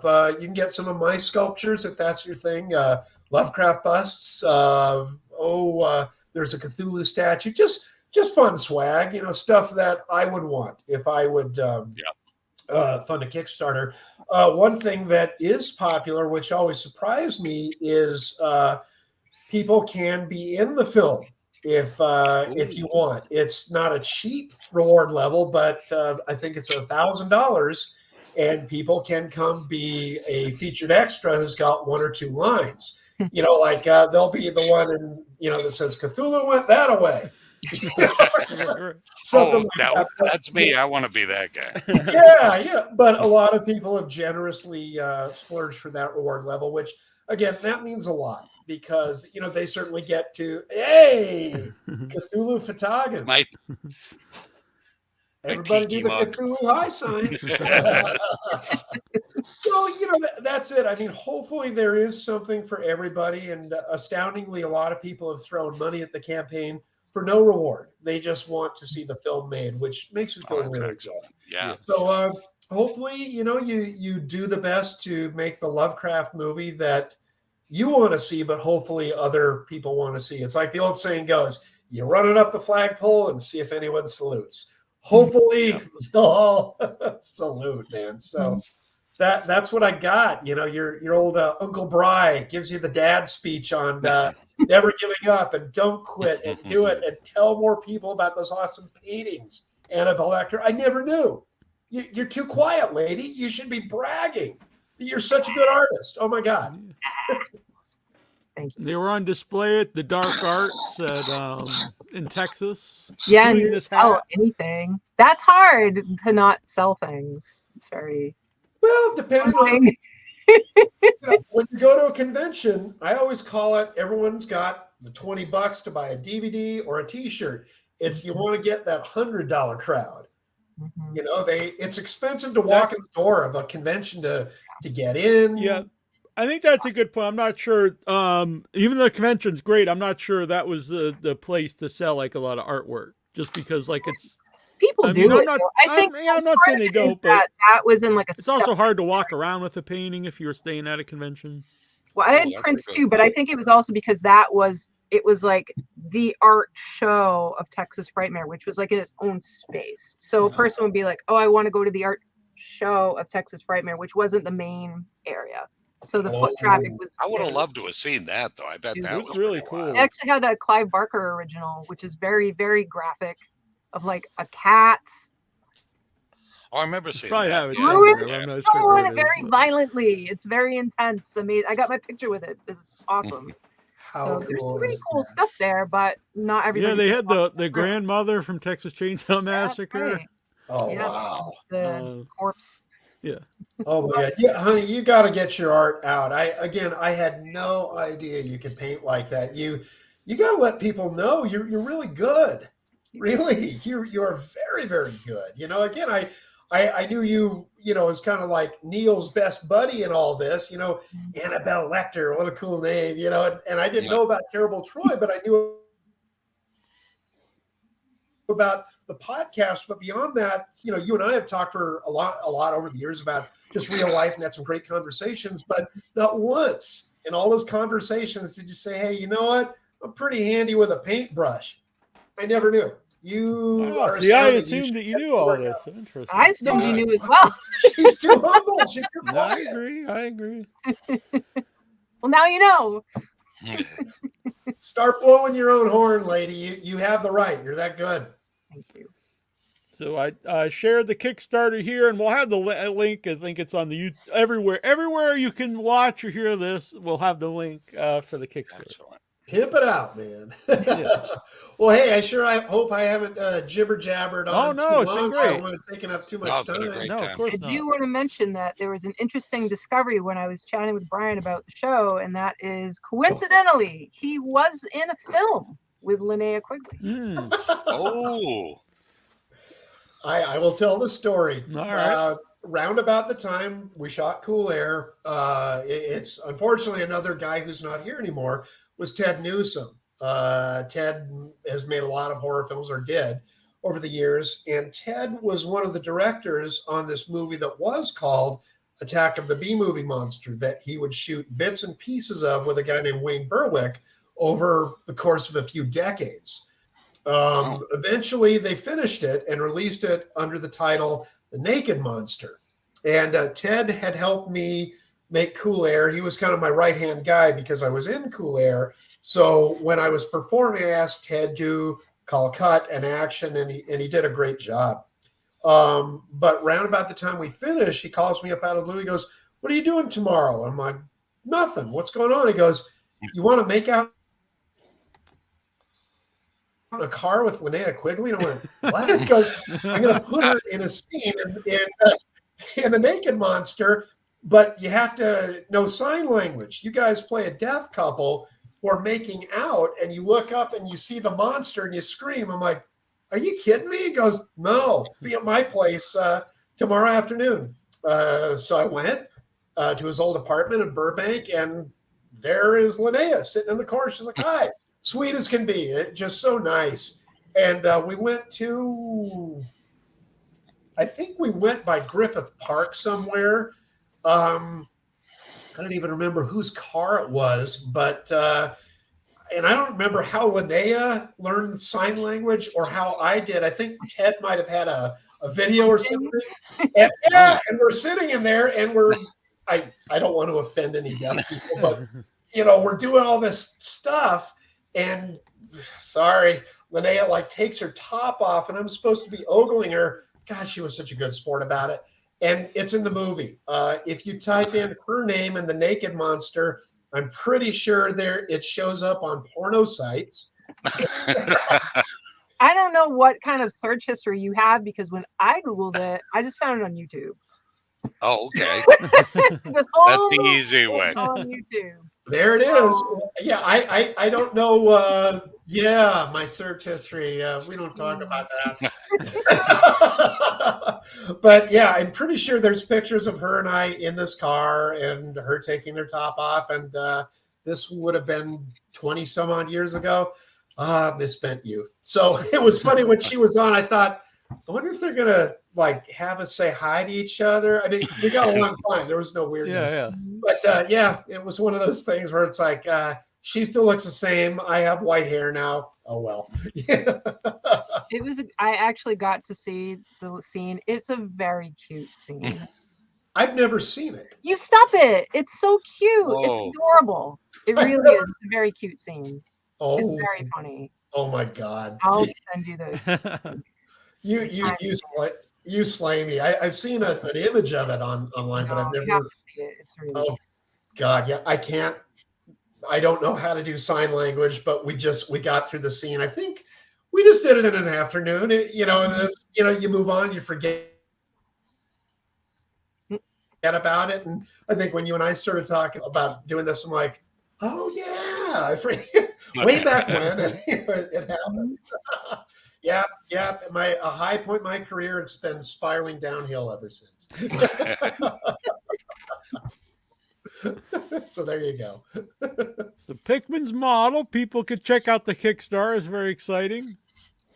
And this has been great. We should do this more often. They're great. Oh, yeah. The time just flew by. It's been a long time. Oh yeah, it's I didn't even realize. We're so nice to have me. And like I said in private, Annabelle, you have not aged a day. Neil, the last time I saw you, there were two of you. You have dropped so much weight. You look great, man. I appreciate that. That's Thank a hard thing to do.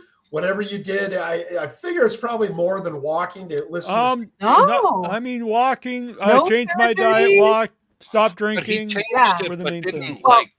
It's not a crazy thing. It's not like he lives off of, No, I eat well. I like to eat. Yep. So I bet. I will Real quick, say- people out there, I've seen people who ask for advice, and they'll try to just eat like a grain of like a piece of basil leaf, and like, no, you gotta eat food. You gotta enjoy yourself. So you eat a lot of protein, leafy greens, stay away from carbs. No alcohol. I don't drink at all. And so I eat mostly chicken and seafood, and then every once in a while I eat some other stuff. And don't bother weighing your vegetables.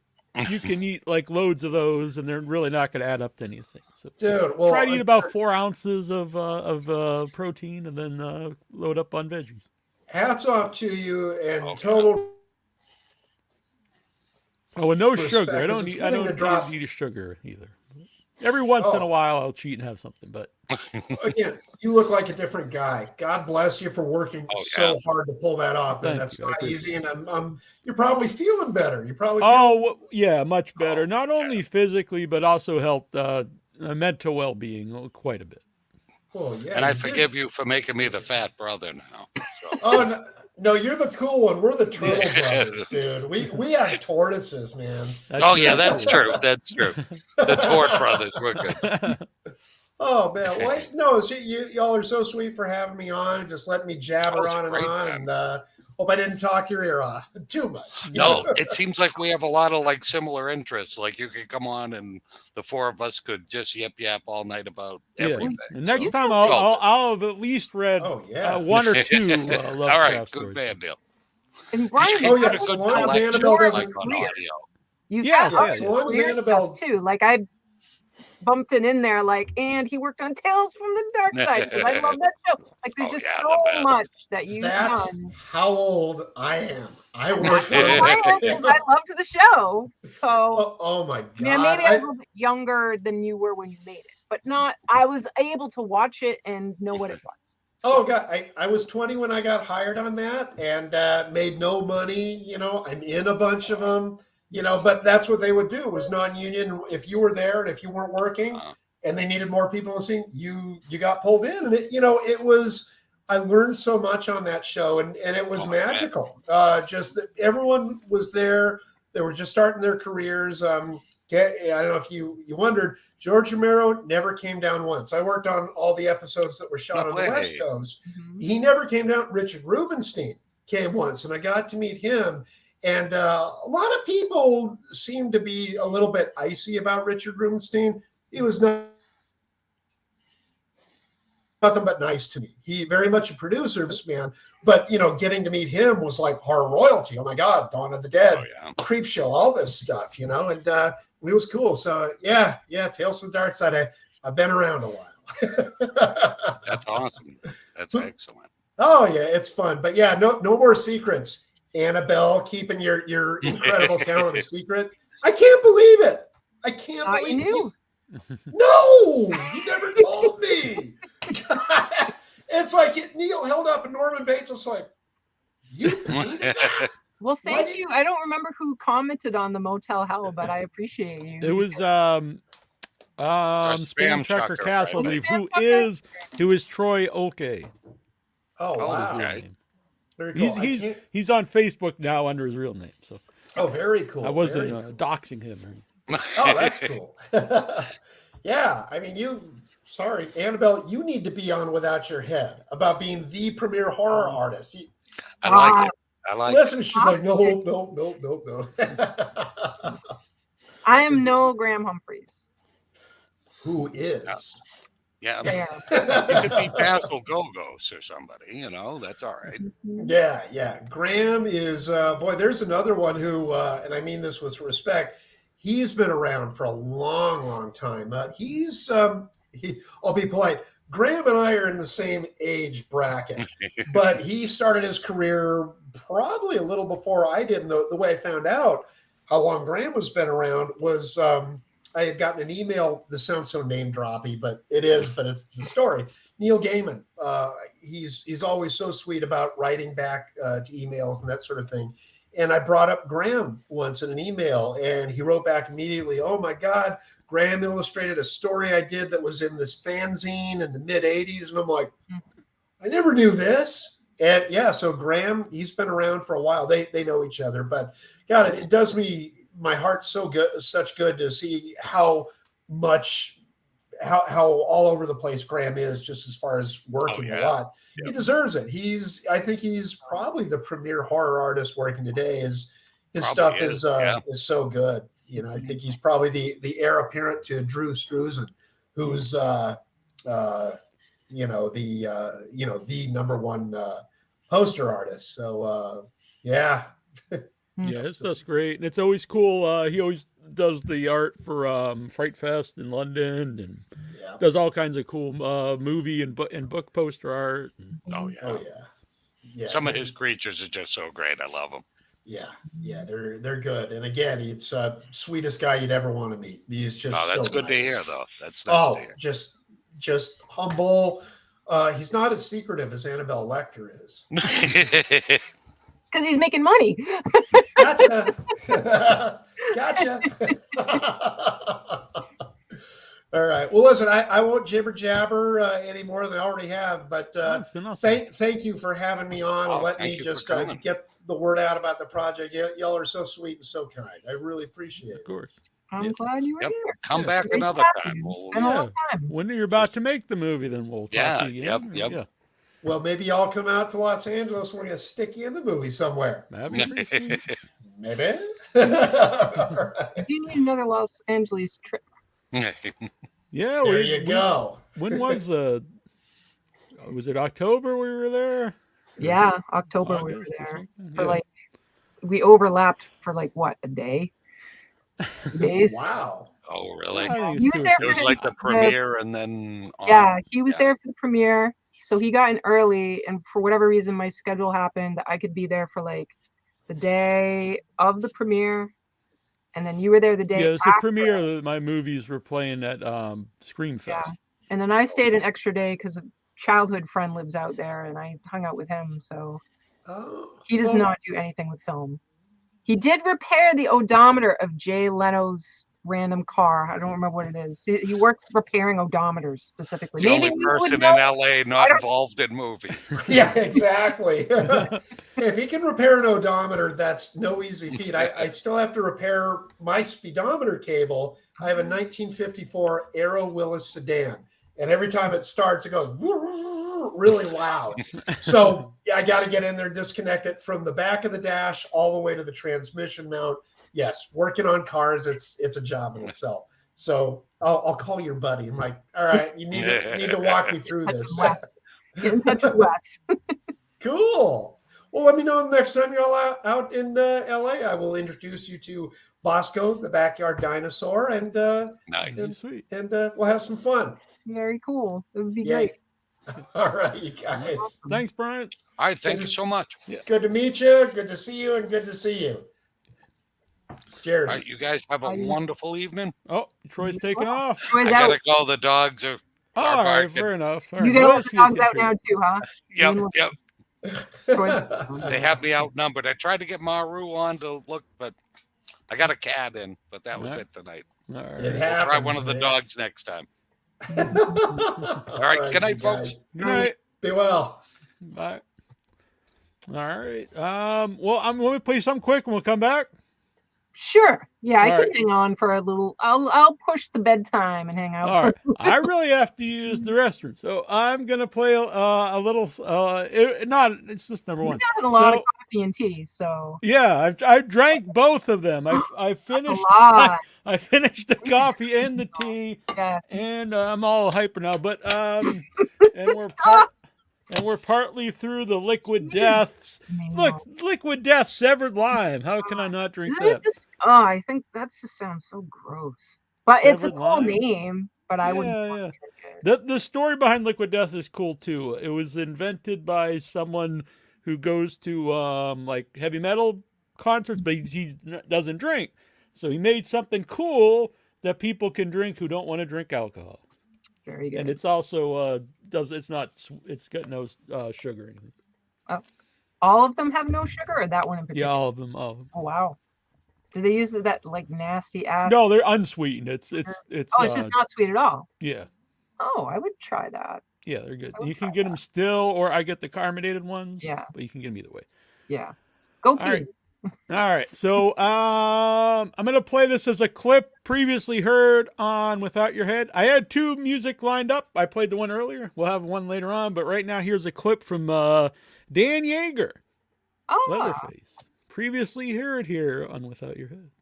When you did prepare for to play Leatherface, and you're going back to the original, what were some of the things you picked up about the character for your performance? His constant motivation is not anger, it's fear. Leatherface is scared of everybody. And the one thing we added to the character in the original, Leatherface depended on his family to tell him what to do. And he was afraid of all his own family. And every other human being. There was obviously he had an affection for a mother figure somewhere. And he also loved Grandpa. When he and the hitchhiker bring Grandpa down to dinner, carrying the chair and setting him up at the table, Leatherface actually kisses Grandpa on the head, and he's got a lot of love, but he's constantly afraid. People coming into the house terrified, and he lashed out. Fear is so much greater a motivation than anger, for violence. And that's what Leatherface had. But he was, he thought a lot. He's not a complete imbecile. He definitely had a point of view, but he also had, his self-image was entirely in his mask. And Gunnar said, when we were shooting on the movie, which was a few weeks after we had started, he said my concept was if you took the mask away, you'd find nobody there. You know, he was the mask. And that was one of the things that we kind of had to add to the character is, you know, he lost everything that was himself in his family. And so if he wasn't going to die, he was going to have to become some kind of a human being himself. And there really then became somebody behind the mask. And that was kind of the difference in how the character evolved between the two movies. WithoutYourHead.com. Leatherface, Dan Yeager says so. Hey, all right. We're back here once again here at Without Your Head. Here we are. So you can check out that full interview with Dan Yeager amongst all kinds of interviews on YouTube, on Spotify. That's where the two places you can watch them on video. It's also, if you only want to listen, you can do it on formerly iTunes. Now, what do they call it? It's not iTunes. I'm not an Apple. Though, yeah, I'm not either. I actually it's Apple products, fan, but I'm not an Apple product person, so I don't know. Right. That world. I'm not fancy enough for Apple. I'm just a simple person. And a big thanks to Bryan Moore. It was very cool. First time I've talked to him in a long time. Yeah. It was very fun. For some reason, he was going to be on the show many different times. I'm glad it worked out. It was really cool. I think good fit with all of us. It was fun. He's a pretty cool guy, right? Oh, yeah, of course. Yeah. Bryan's a cool guy. And big thanks to Victor and Allison and Linnea. Yeah, they were really fun. Very fun, yes. Yeah, what a good night.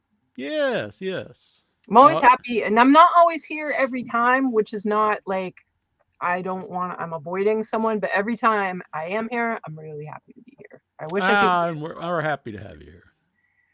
Unfortunately, the real job just claws my face off sometimes, and I can't do it. But here I am now, and I love it, and I appreciate everybody who's watching and supporting, and it's awesome to be able to do this. Very cool. So I do recommend, you weren't here you couldn't be here last week. So we had the fellows who made Attack of the Killer Refrigerators, 19, I think, and they made it for $25. And they're from New England. Part of that, I think you told me about the kind of like the making of. Yeah, thing. Yeah. And it sounded really cool. Like it was just these two guys just goofing. Like really. And they had a refrigerator that sounded like creepy, so they used it for the monster in the movie. Yeah. And they were saying they would just make content because they had some kind of show. They had like a public access sort of college show. Right. So they would just make anything to fill that time, which is amazing. I'm like that. If in my world and at that age I'd had that person, I would have just making a bunch of crap. Yeah. So they're very cool. I really recommend the documentary by John Campanelli. I'm sorry, I'm mispronouncing your last name, John, but he's a former guest on the show. He made a lot of cool documentaries that played at Buff and stuff. And so he made a documentary about their snapping turtle movie that never got finished, which is, they even had the turtle made. It looks so wild. So I really recommend that documentary. There's a lot of tortoise turtles going on today. I know. So can I play something real quick? It's only 49 seconds. What is it? This is their pitch. Their pitch for Attack of the Killer Refrigerator Part 2 that they want to make. Because we just had a pitch. You can't do multi-pitches. It's not. Right. Well, you can go back and watch it last week. It's very cool. It is one pitch. One pitch for a thing. One pitch per show. What movie looks amazing? It's going to have one night only at the theater. Heidi. Mad Heidi. This looks awesome. It does look awesome. I didn't even see the whole thing.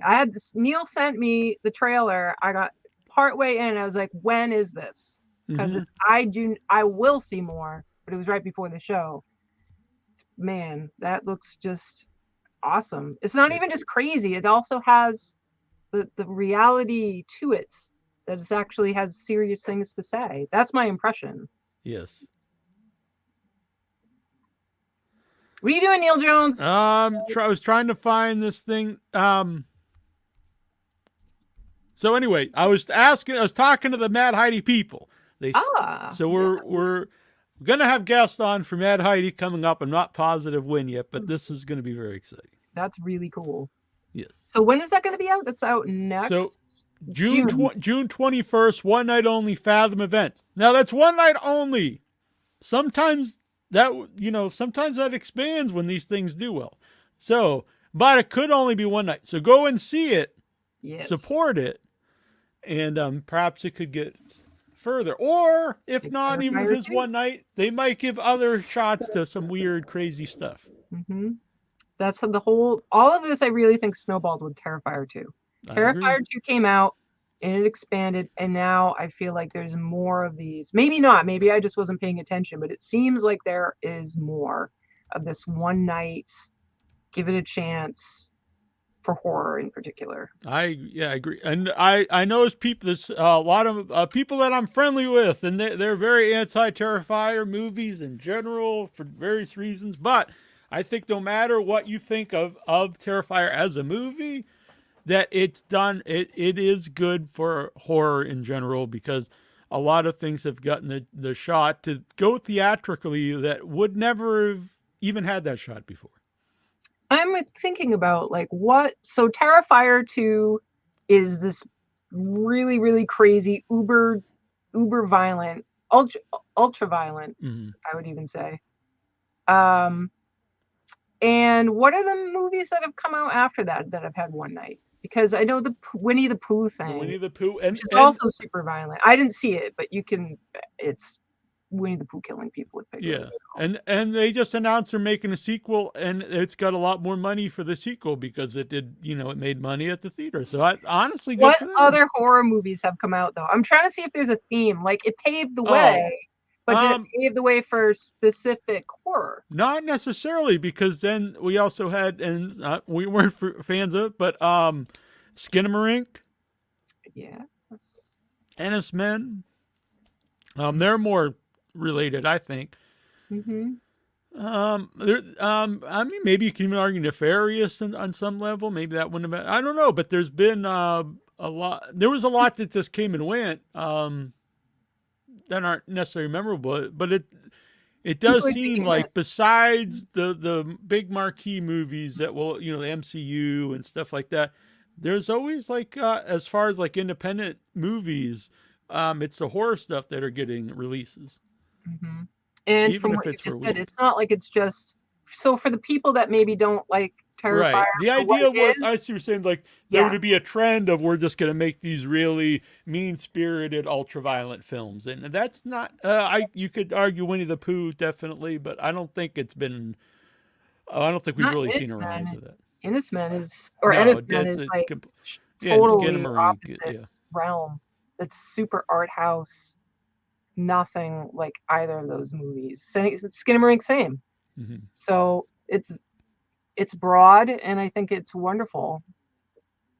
And I hope that kind of like Lovecraft, you might really hate Lovecraft for reasons that could be totally valid, right? Mm-hmm. There is a lot of nasty stuff with people. That's fine if they don't like it. And at the same time, without Lovecraft, horror wouldn't exist the way it does. Like Stephen King has said, and maybe some people don't like Stephen King too, but has said, and so many have said, so many horror creators have given that credit to Lovecraft because he just did things that hadn't been done in a way that hadn't been done. A lot of the King stuff is people will say it's Lovecraftian, like it and everything on what Pennywise actually is, and the big tortoise. Go back to tortoises, and there's a lot of the cosmic horror in different Stephen King stories. Well, like The Thing, John Carpenter. Mm-hmm. I know John Carpenter's The Thing is based on the old The Thing, but Lovecraft was around before that black and white thing, and the stuff in John Carpenter's The Thing is, and he credits Love. I think he's even in one of the. Don't quote me. I think he's in one of the Lovecraft documentaries talking about. Yeah, I believe so. Yeah. So some of my favorite films. That's actually how I got bridged into Lovecraft. Ages. I was a kid and I hopefully bought and didn't steal a Lovecraft book. Hopefully bought. Right. And I still have that book. It's old. Mm-hmm.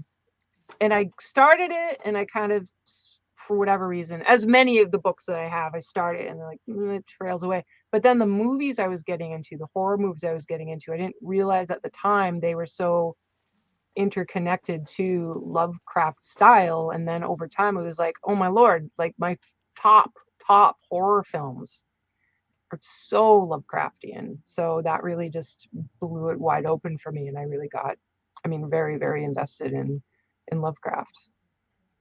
Yeah, I need to check some out. I've been flying through the King books. I listen to a lot of Clive Barker stuff.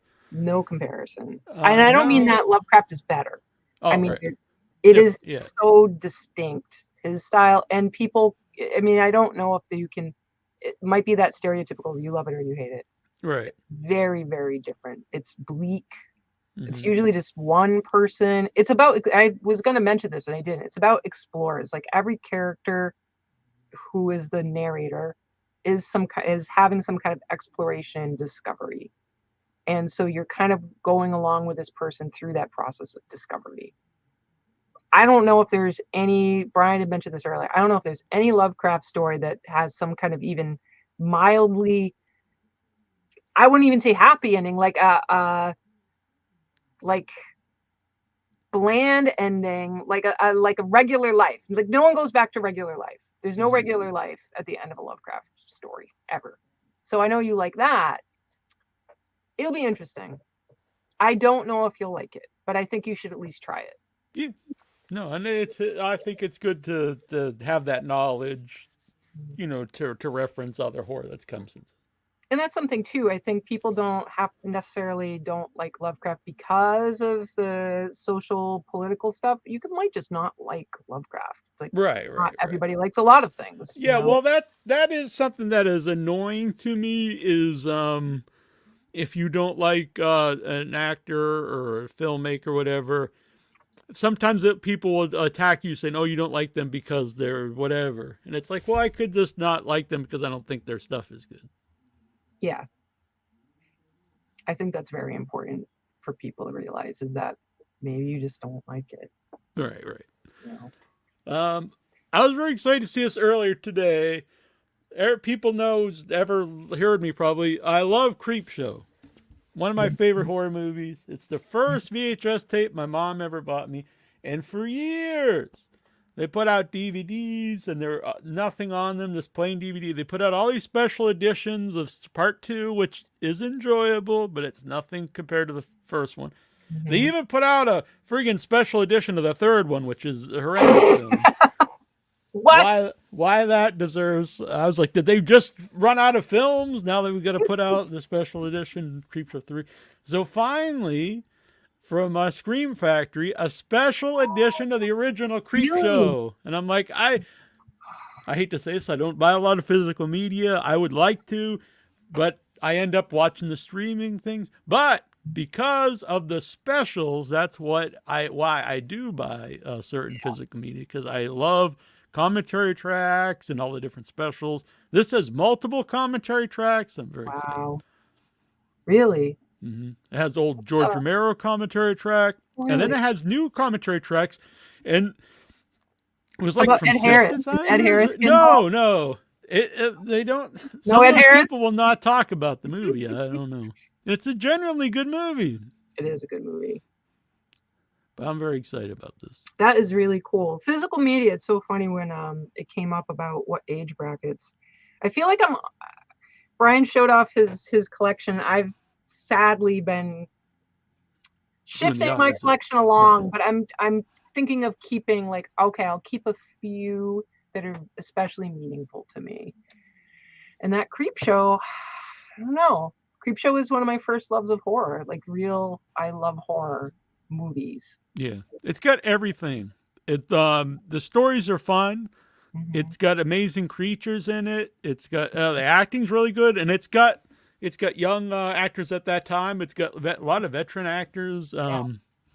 Every story is different. Was Leslie Nielsen even doing comedy then at all? I think it was right before he really, because he was. I think people, who only know him afterwards, they just think he was always this weird, goofy guy.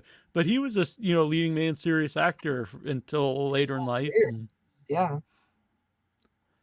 So yeah, I think it's probably right around the time when he started doing that. Mm-hmm. Hal Holbrook. Yeah. A ton of people in that. Yeah. Loaded, star-studded. Mm-hmm. Huge, very quotable. Maybe my most quotable movie. I just love Creepshow.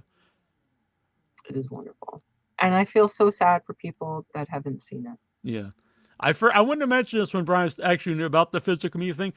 So this laptop actually does have it.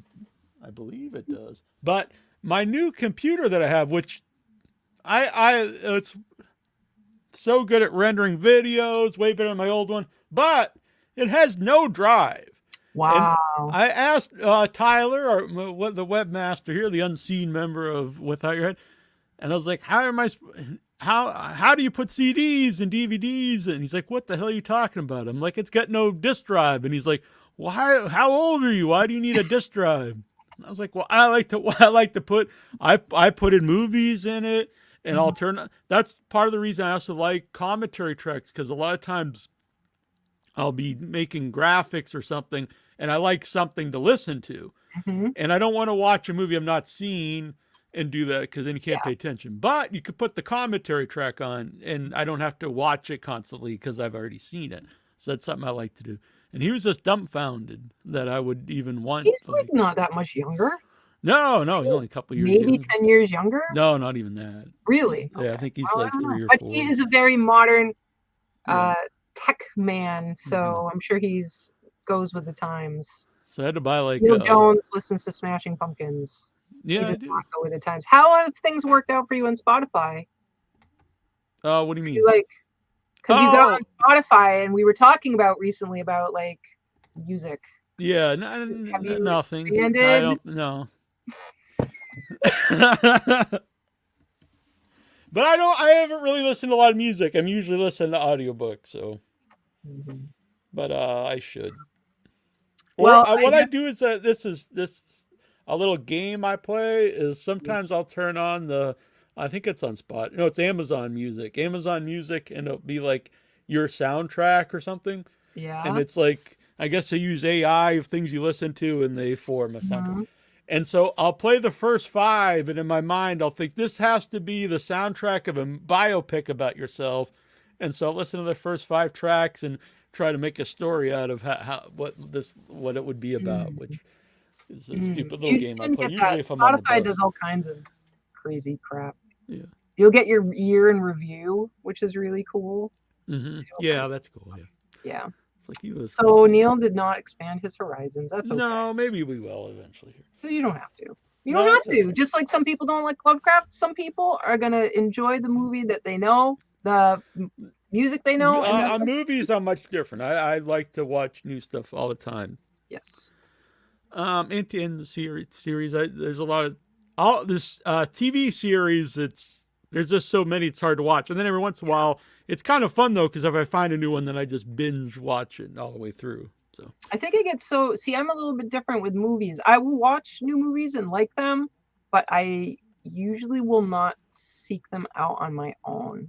Like I will have background movies or TV to fall asleep. I very rarely, when I'm on my own, watch an entire movie unless I have like an assignment for the show that. Yeah. And that's good. It's not like, oh, I have to watch this. It's like, okay, now I've got, like, I can justify it, basically. If that makes any sense. I don't know if it does, but yeah, I'm really bad. Or I'll just play Dark Shadows in the background to fall asleep to and repeat it every damn night. Fair enough. So to backtrack a little bit, when we were talking about movies getting a theatrical release. Yes. Now, I don't know, maybe this would have anyway, but I was pleasantly surprised to see that The Angry Black Girl and Her Monster is going to be released theatrically June 9th. That's amazing. Mm-hmm. Wow, that's great. That was such a good movie. How was that interview? That's an interview I really wish I could have been there. Yeah, so I did 2 this week or last week for The Angry Black Girl and Her Monster. with the star Leia and with the Leia Hayes and with the director Bomani J. Story, and both of them really cool interviews. So they'll be up. I can't post them until, well, I could if I wanted to, I guess, but they asked me not to post them until that week. So they'll come out the beginning of June. Very cool. Both of them were great. That was Bomani's first feature film. What was before that? He made some shorts. That's right. But he never made a feature. And Leia is really interesting because actually a fairly big actress. Mm-hmm. She's a voice in a lot of like cartoons I don't really know, but I mean they're like big stuff. Now I want to know, how do you spell her name? I'll look it up here quick. Leia, it's like Leia De Leon Hayes. That did not help. De Leon. You get all of that is not spellable. So it's Leia, L-A-Y-A. DeLeon, which is D-E-L-E-O-N. Oh, I did that one right. Wow. All right. And Hayes, H-A-Y-E-S. Yeah, she was so cute. She's the voice of Doc McStuffins, which apparently is a fairly big cartoon, a children's cartoon from 2014 to 2020. Doc McStuffins. Yeah. She's on the show The Equalizer. For little kids show. Yeah. Right. I thought you meant like adult weird. No. She's young herself. She started acting when she was like 74 episodes. Yeah, she's in Kung Fu Panda, the TV series. She's Queen Latifah's daughter on the Equalizer TV show. I love Queen Latifah as an actress. I always like her. So this was her first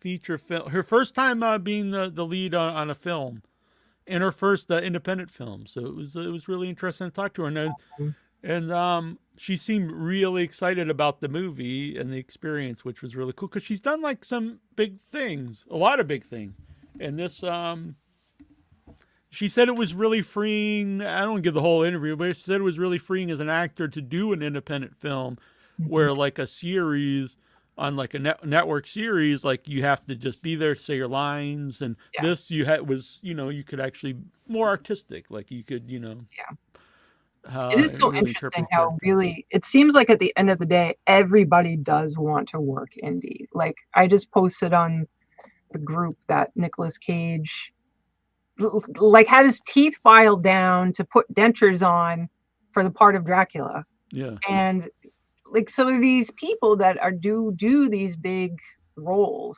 that then prefer, well, we in a long time ago with Elijah Wood when he did Maniac, and that he will make his big budget movies like he was doing Lord of the Rings and all of this, and then did Maniac and produced Greasy Strangler and all this crazy stuff. I think that's what he did. Actually interested in acting want to do things that are atypical. Same thing with the guy who played Harry Potter. The same way since Harry Potter, he could be an A-list actor, and he does all this wacky stuff, and I like that. Yeah. Barnabas Collins is awesome. I have never gotten all the way. I mean, it's like thousands of shows because I think it was a daily, like a soap opera. A soap opera. And I have to check my old gaming closet sometime because I used to have this Barnabas Collins board game, and it was predated me. It was like a hand down to me from the 70s. It had really, besides Barnabas on the cover, really has nothing to do with them. But if I can find it sometime. It could be Dark Shadows things, right? That aren't Barnabas things? I mean, they're just skeletons in the game, basically. I don't think it really. I think they skeletons is a part of the show because there's like a dream sequence that happens to the characters where one character will have a dream sequence and part of it is seeing the skeleton, and it's very terrifying. And if you don't pass on the story to a new person, your dream will kill you. No, maybe it did have something. And then you're like compelled to. It's cool. I mean, there's episode 210. That's so funny you say that because when I started, so I'd seen it like when Sci-Fi Network used to actually be not SY, whatever BS it is now. And that's how I caught it. And now we're in the modern era where you could just see whatever. And I started watching it from the beginning because I thought, oh, you're supposed to watch everything from season 1, episode 1. It is not horror at all. There's nothing horror. It is a kind of, it's like atmospheric. It's in Maine, and it's kind of dark all the time. But the characters are more scheming. Like there's like bad guys, but there's no horror until that one episode that's getting named there. And all of a sudden, everything changes. And it just goes crazy. It's very, very different. It's crazy. Oh. So that's I have that somewhere. I had as a kid. I don't know. I think I still have it somewhere. But you basically just had to build a skeleton. What's this little picture in the corner? Which one? It looks like it's got like kids laughing. I can't tell what it is. Oh, I think that's the instructions. No, but what's the picture of the kids laughing? But at any rate, yeah, the skeleton was something that was like I said, and there's so many episodes liked it at the time. There's like at least 800 episodes I haven't seen yet. There's a werewolf at some point. I don't even know when that happens. Yeah, I didn't know that either. There's all kinds of stuff. They go back in time. It's crazy. It's awesome. I love it. It's so cheesy. Nicholas lines or like talk over each other. But you had to get it that one day. So there's like times where I could tell one of the women who's doing it is probably hungover pretty badly. Yeah, it's fun. And then you'll have like had one playing in the background today, and there's like those stand-in people will come. So you'll have like some. It's just it's fun. I'll stop talking about Dark Shadows. I clearly love it. No, it's very cool. Something you emailed earlier too about Fred Heads. It's a documentary about Freddy Krueger fans, and they filmed it over several years at conventions. Interesting. And so that's coming out. We may have guests on from that, which would be cool, I think. So, do they include the controversy of the newer Nightmare on Elm Street that had the new Freddy, who has the more? Yeah, I don't know. I haven't watched it yet, so I don't know too much about it. But I'm sure. I think I'm Facebook friends with the original filmmaker, so I'm interested in watching it. I'm really curious because I know that's such a huge controversy for Nightmare on Elm Street fans. Is they had Freddy, there he is, he's bad, and you know that there's stuff with kids, but then the new one, I can't remember the title. It's just Nightmare on Elm Street, I think, the new one. And it's like, this guy is a child molester. Yeah. I mean, I think it's clear from when you watch the first one he is, but they don't spell it out for you. And from what I understand in the original script, there was more about it, and they cut it out. Or not cut it out, they just didn't film it. But the thing is, when you do the remake, after you have the whole Nightmare on Elm Street series, and he becomes more comedic as the series goes on, and he's still kind of creepy in it, honestly. But it's not a feel bad like, oh, this is a child molester. So the idea of doing the remake about that is interesting, but it feels seedy to me to do it because you have people who have like Freddy Krueger tattoos who wear the shirts, and they're like, hey, I love this character because he's kind of a fun character to like see kill people and not a feel bad kind of way. And then you make it like he's overt. It's like, well, now I just feel like a weirdo, like celebrating the character. Yeah, I don't know. I mean, it's weird anyway to say like, but I'm fine with him as just a child killer. There's the documentary, which is awesome. Never Sleep Again. It's a very long documentary about every episode of the film, all the films. And there's a lot about Freddy versus Jason. And one of the original scripts, I think it's a good idea, but it would be so hard to do for the same reasons. And in this script was when Freddy was still a child murderer before he's, the supernatural character. He molests and kills Jason before so when Jason drowns, yes, he's the one who wild. So he molests and kills Jason as a kid. Oh, wait a minute. Why would he?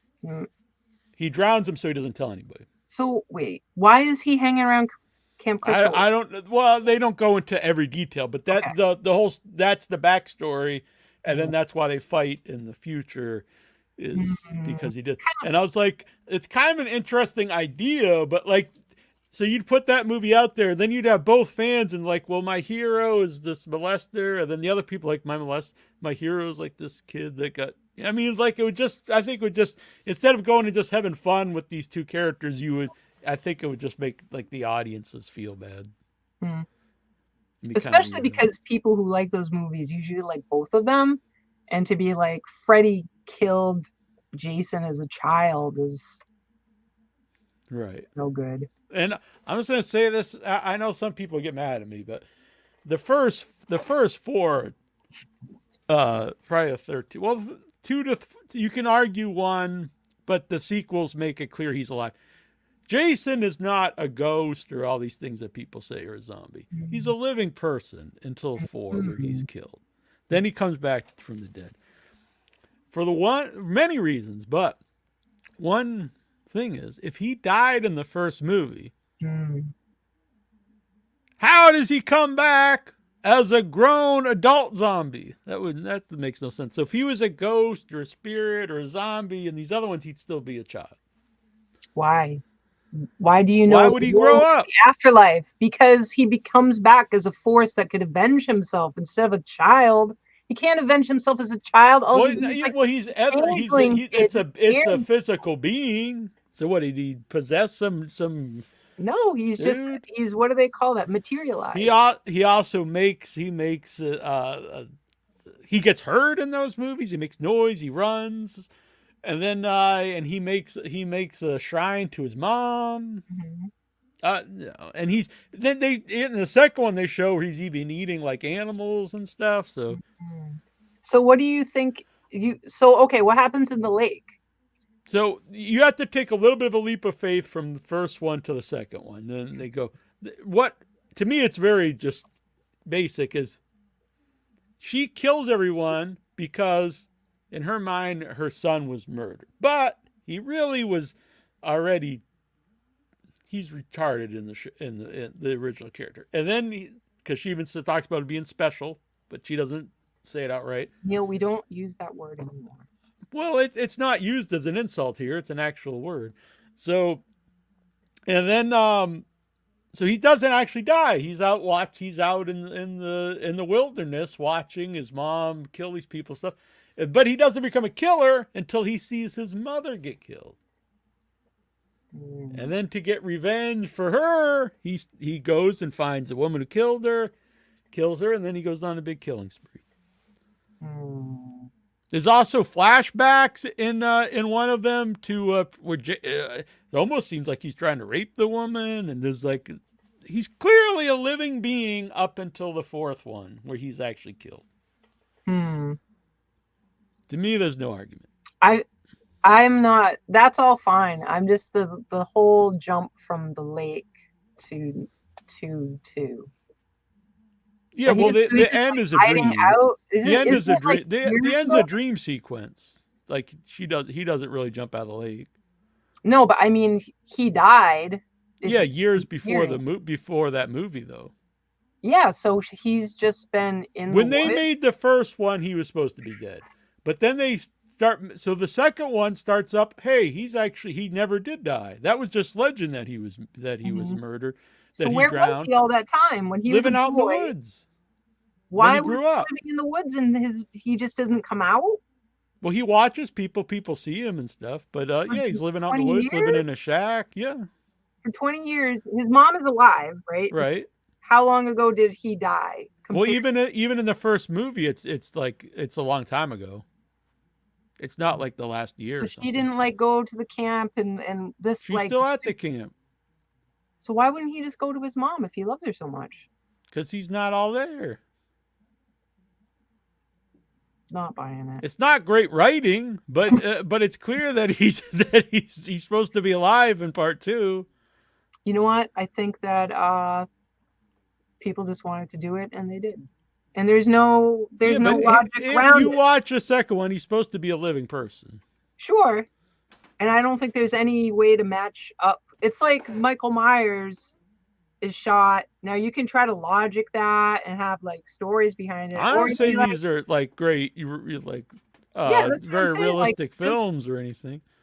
No, that's what I'm saying. It's like, can people just like take it for what it is and be like, all right, in this first one, this is the story, and guess what? That gets dropped, and we do this new thing. Oh, like the reboot, but not necessarily. I mean, No, they don't bypass. It's not no. It's not like a direct sequel that skips over the other sequels. I'm saying that. So the first Jason story, we have the idea he's dead. Right, but they could just been wrong. And then just forget it. Just forget, like, just pretend that didn't happen, and just continue with the new story, and just don't even try. Well, they could have if they just made it, but he's still the same person. I mean, he's referenced in the first movie. Yeah, but why tie the two together is what I'm saying. Why even bother to try? Because they used to that back then.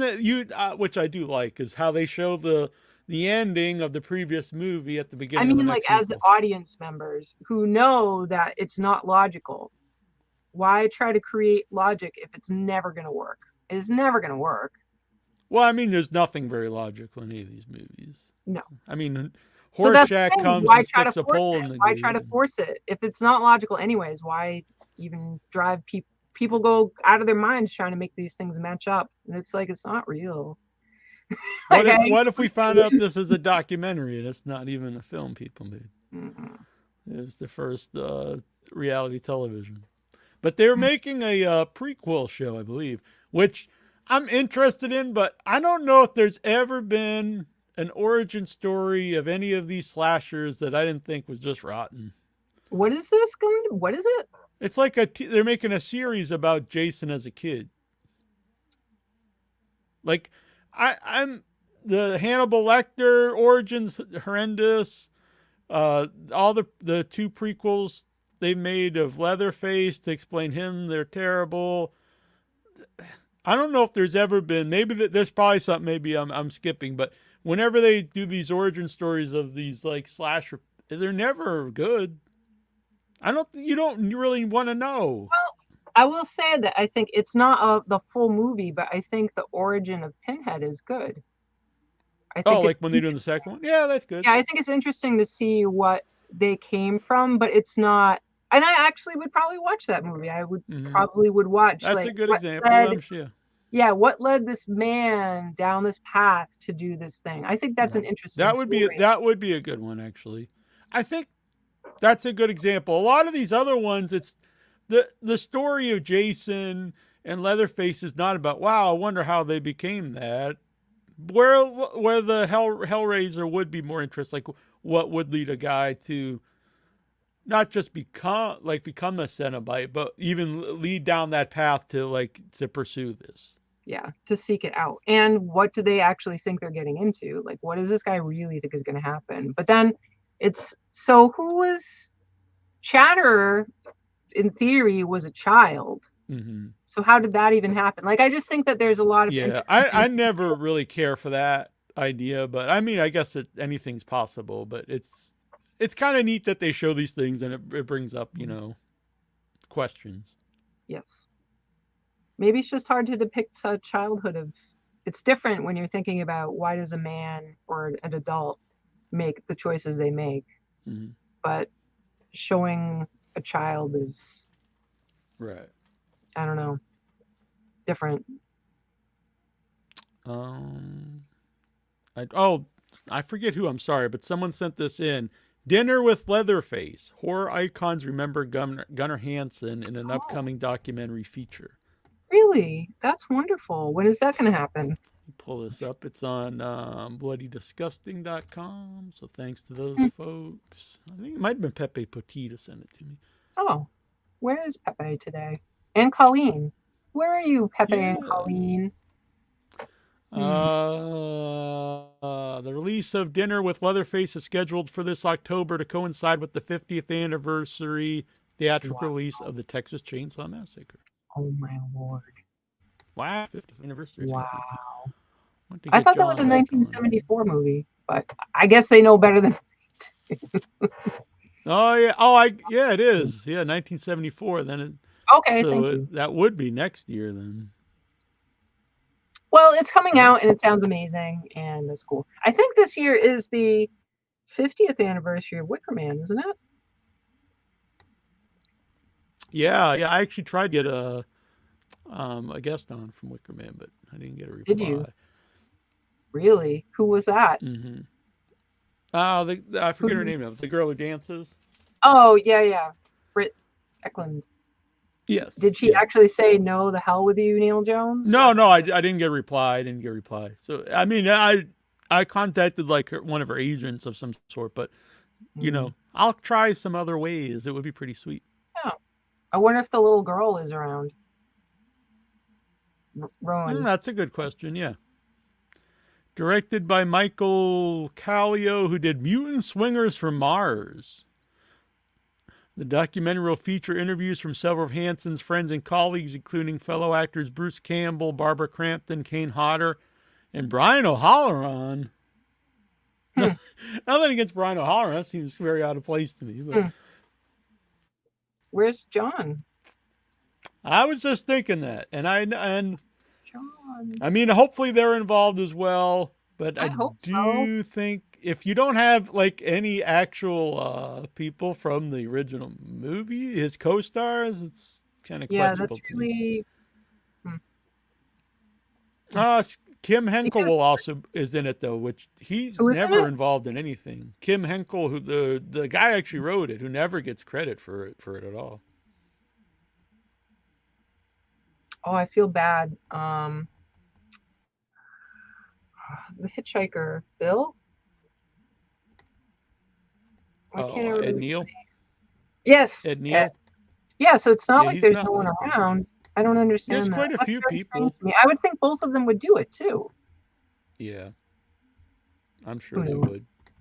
Who knows what goes on in these backroom decisions? And if they decided just not to even list those names, that'd be really odd. It's very odd to me. Yeah. Like I get Bruce, you know, Bruce Campbell, obviously huge, but the idea of like, let's talk to these really big people and not the people that actually, you know, it's kind of questionable to me. So Danielle Harris, I pulled it up on IMDb. Danielle Harris, Bruce Campbell, Linnea Quigley, Barbara Crampton, Michelle Bauer, Tiffany Shepis, Debbie Rochon. Oh, Ed Neal is in it, so that's good. Okay. Terry McMinn, who's the hook girl, that's very cool. Mark Burnham, who played Leatherface in the new one. Dan Yeager and John Dugan is also listed. Okay. My heart was cracking. It's weird for me for Bloody Disgusting, which is a horror website, not to include at least the mention of like some of the original cast members. Yeah, because anybody who really loves Texas Chainsaw, who knows who Gunnar Hansen is going to know those people's names. Yeah. Well, it is what it is, and I think that sounds really cool. I'm very interested. Oh, Bob Elmore. Nice. Very cool. Alan Danziger, who I talked to a while ago about coming on. I should look that back up. Try to get him on. I never talked to him before. So.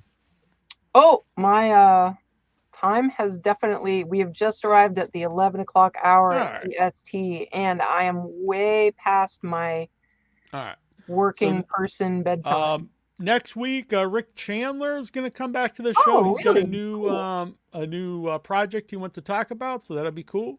Yeah. And probably someone else. He's going to be on the second hour, possibly Kansas Bull in the first hour. Anyway, probably someone else in the first hour, and then Rick in the second hour, so that'll be very cool. Very nice. I want to learn about his scurrying around New England, going into abandoned places. Yeah, he finds some really cool places. Yeah, I see. He does such amazing photography, and the pictures he posts are just freaking great. He's so talented. So let's see. I'm gonna pull up the. You can get these new shirts. I got one for myself. Should say Barnabas. Yeah, but I'd probably get taken off Amazon if I put Barnabas. But Dracula is public domain.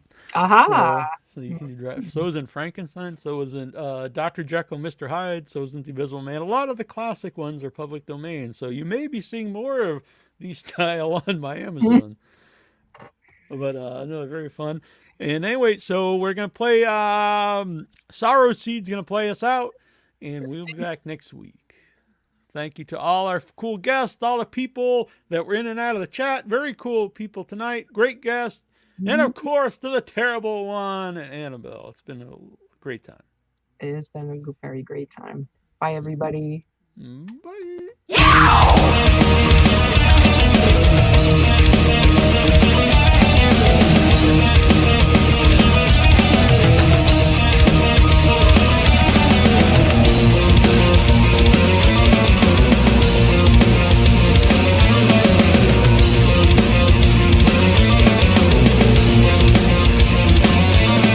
Millennia of systematic slaughter. What is populating the outer crust of the scorched earth? Cremation crusade, spray ashes onto the water. Tormented soldiers rapidly burn. Deliverance is a fragile dream, the comfort of a foe. Many is full of war machines made by a molten core. The mortal man is cruel, but those designs of nevermore. A self-kitchen should have started to condemn the threat to the other side. Cosmic eye, watch with eternal vision. A war to paint the edges.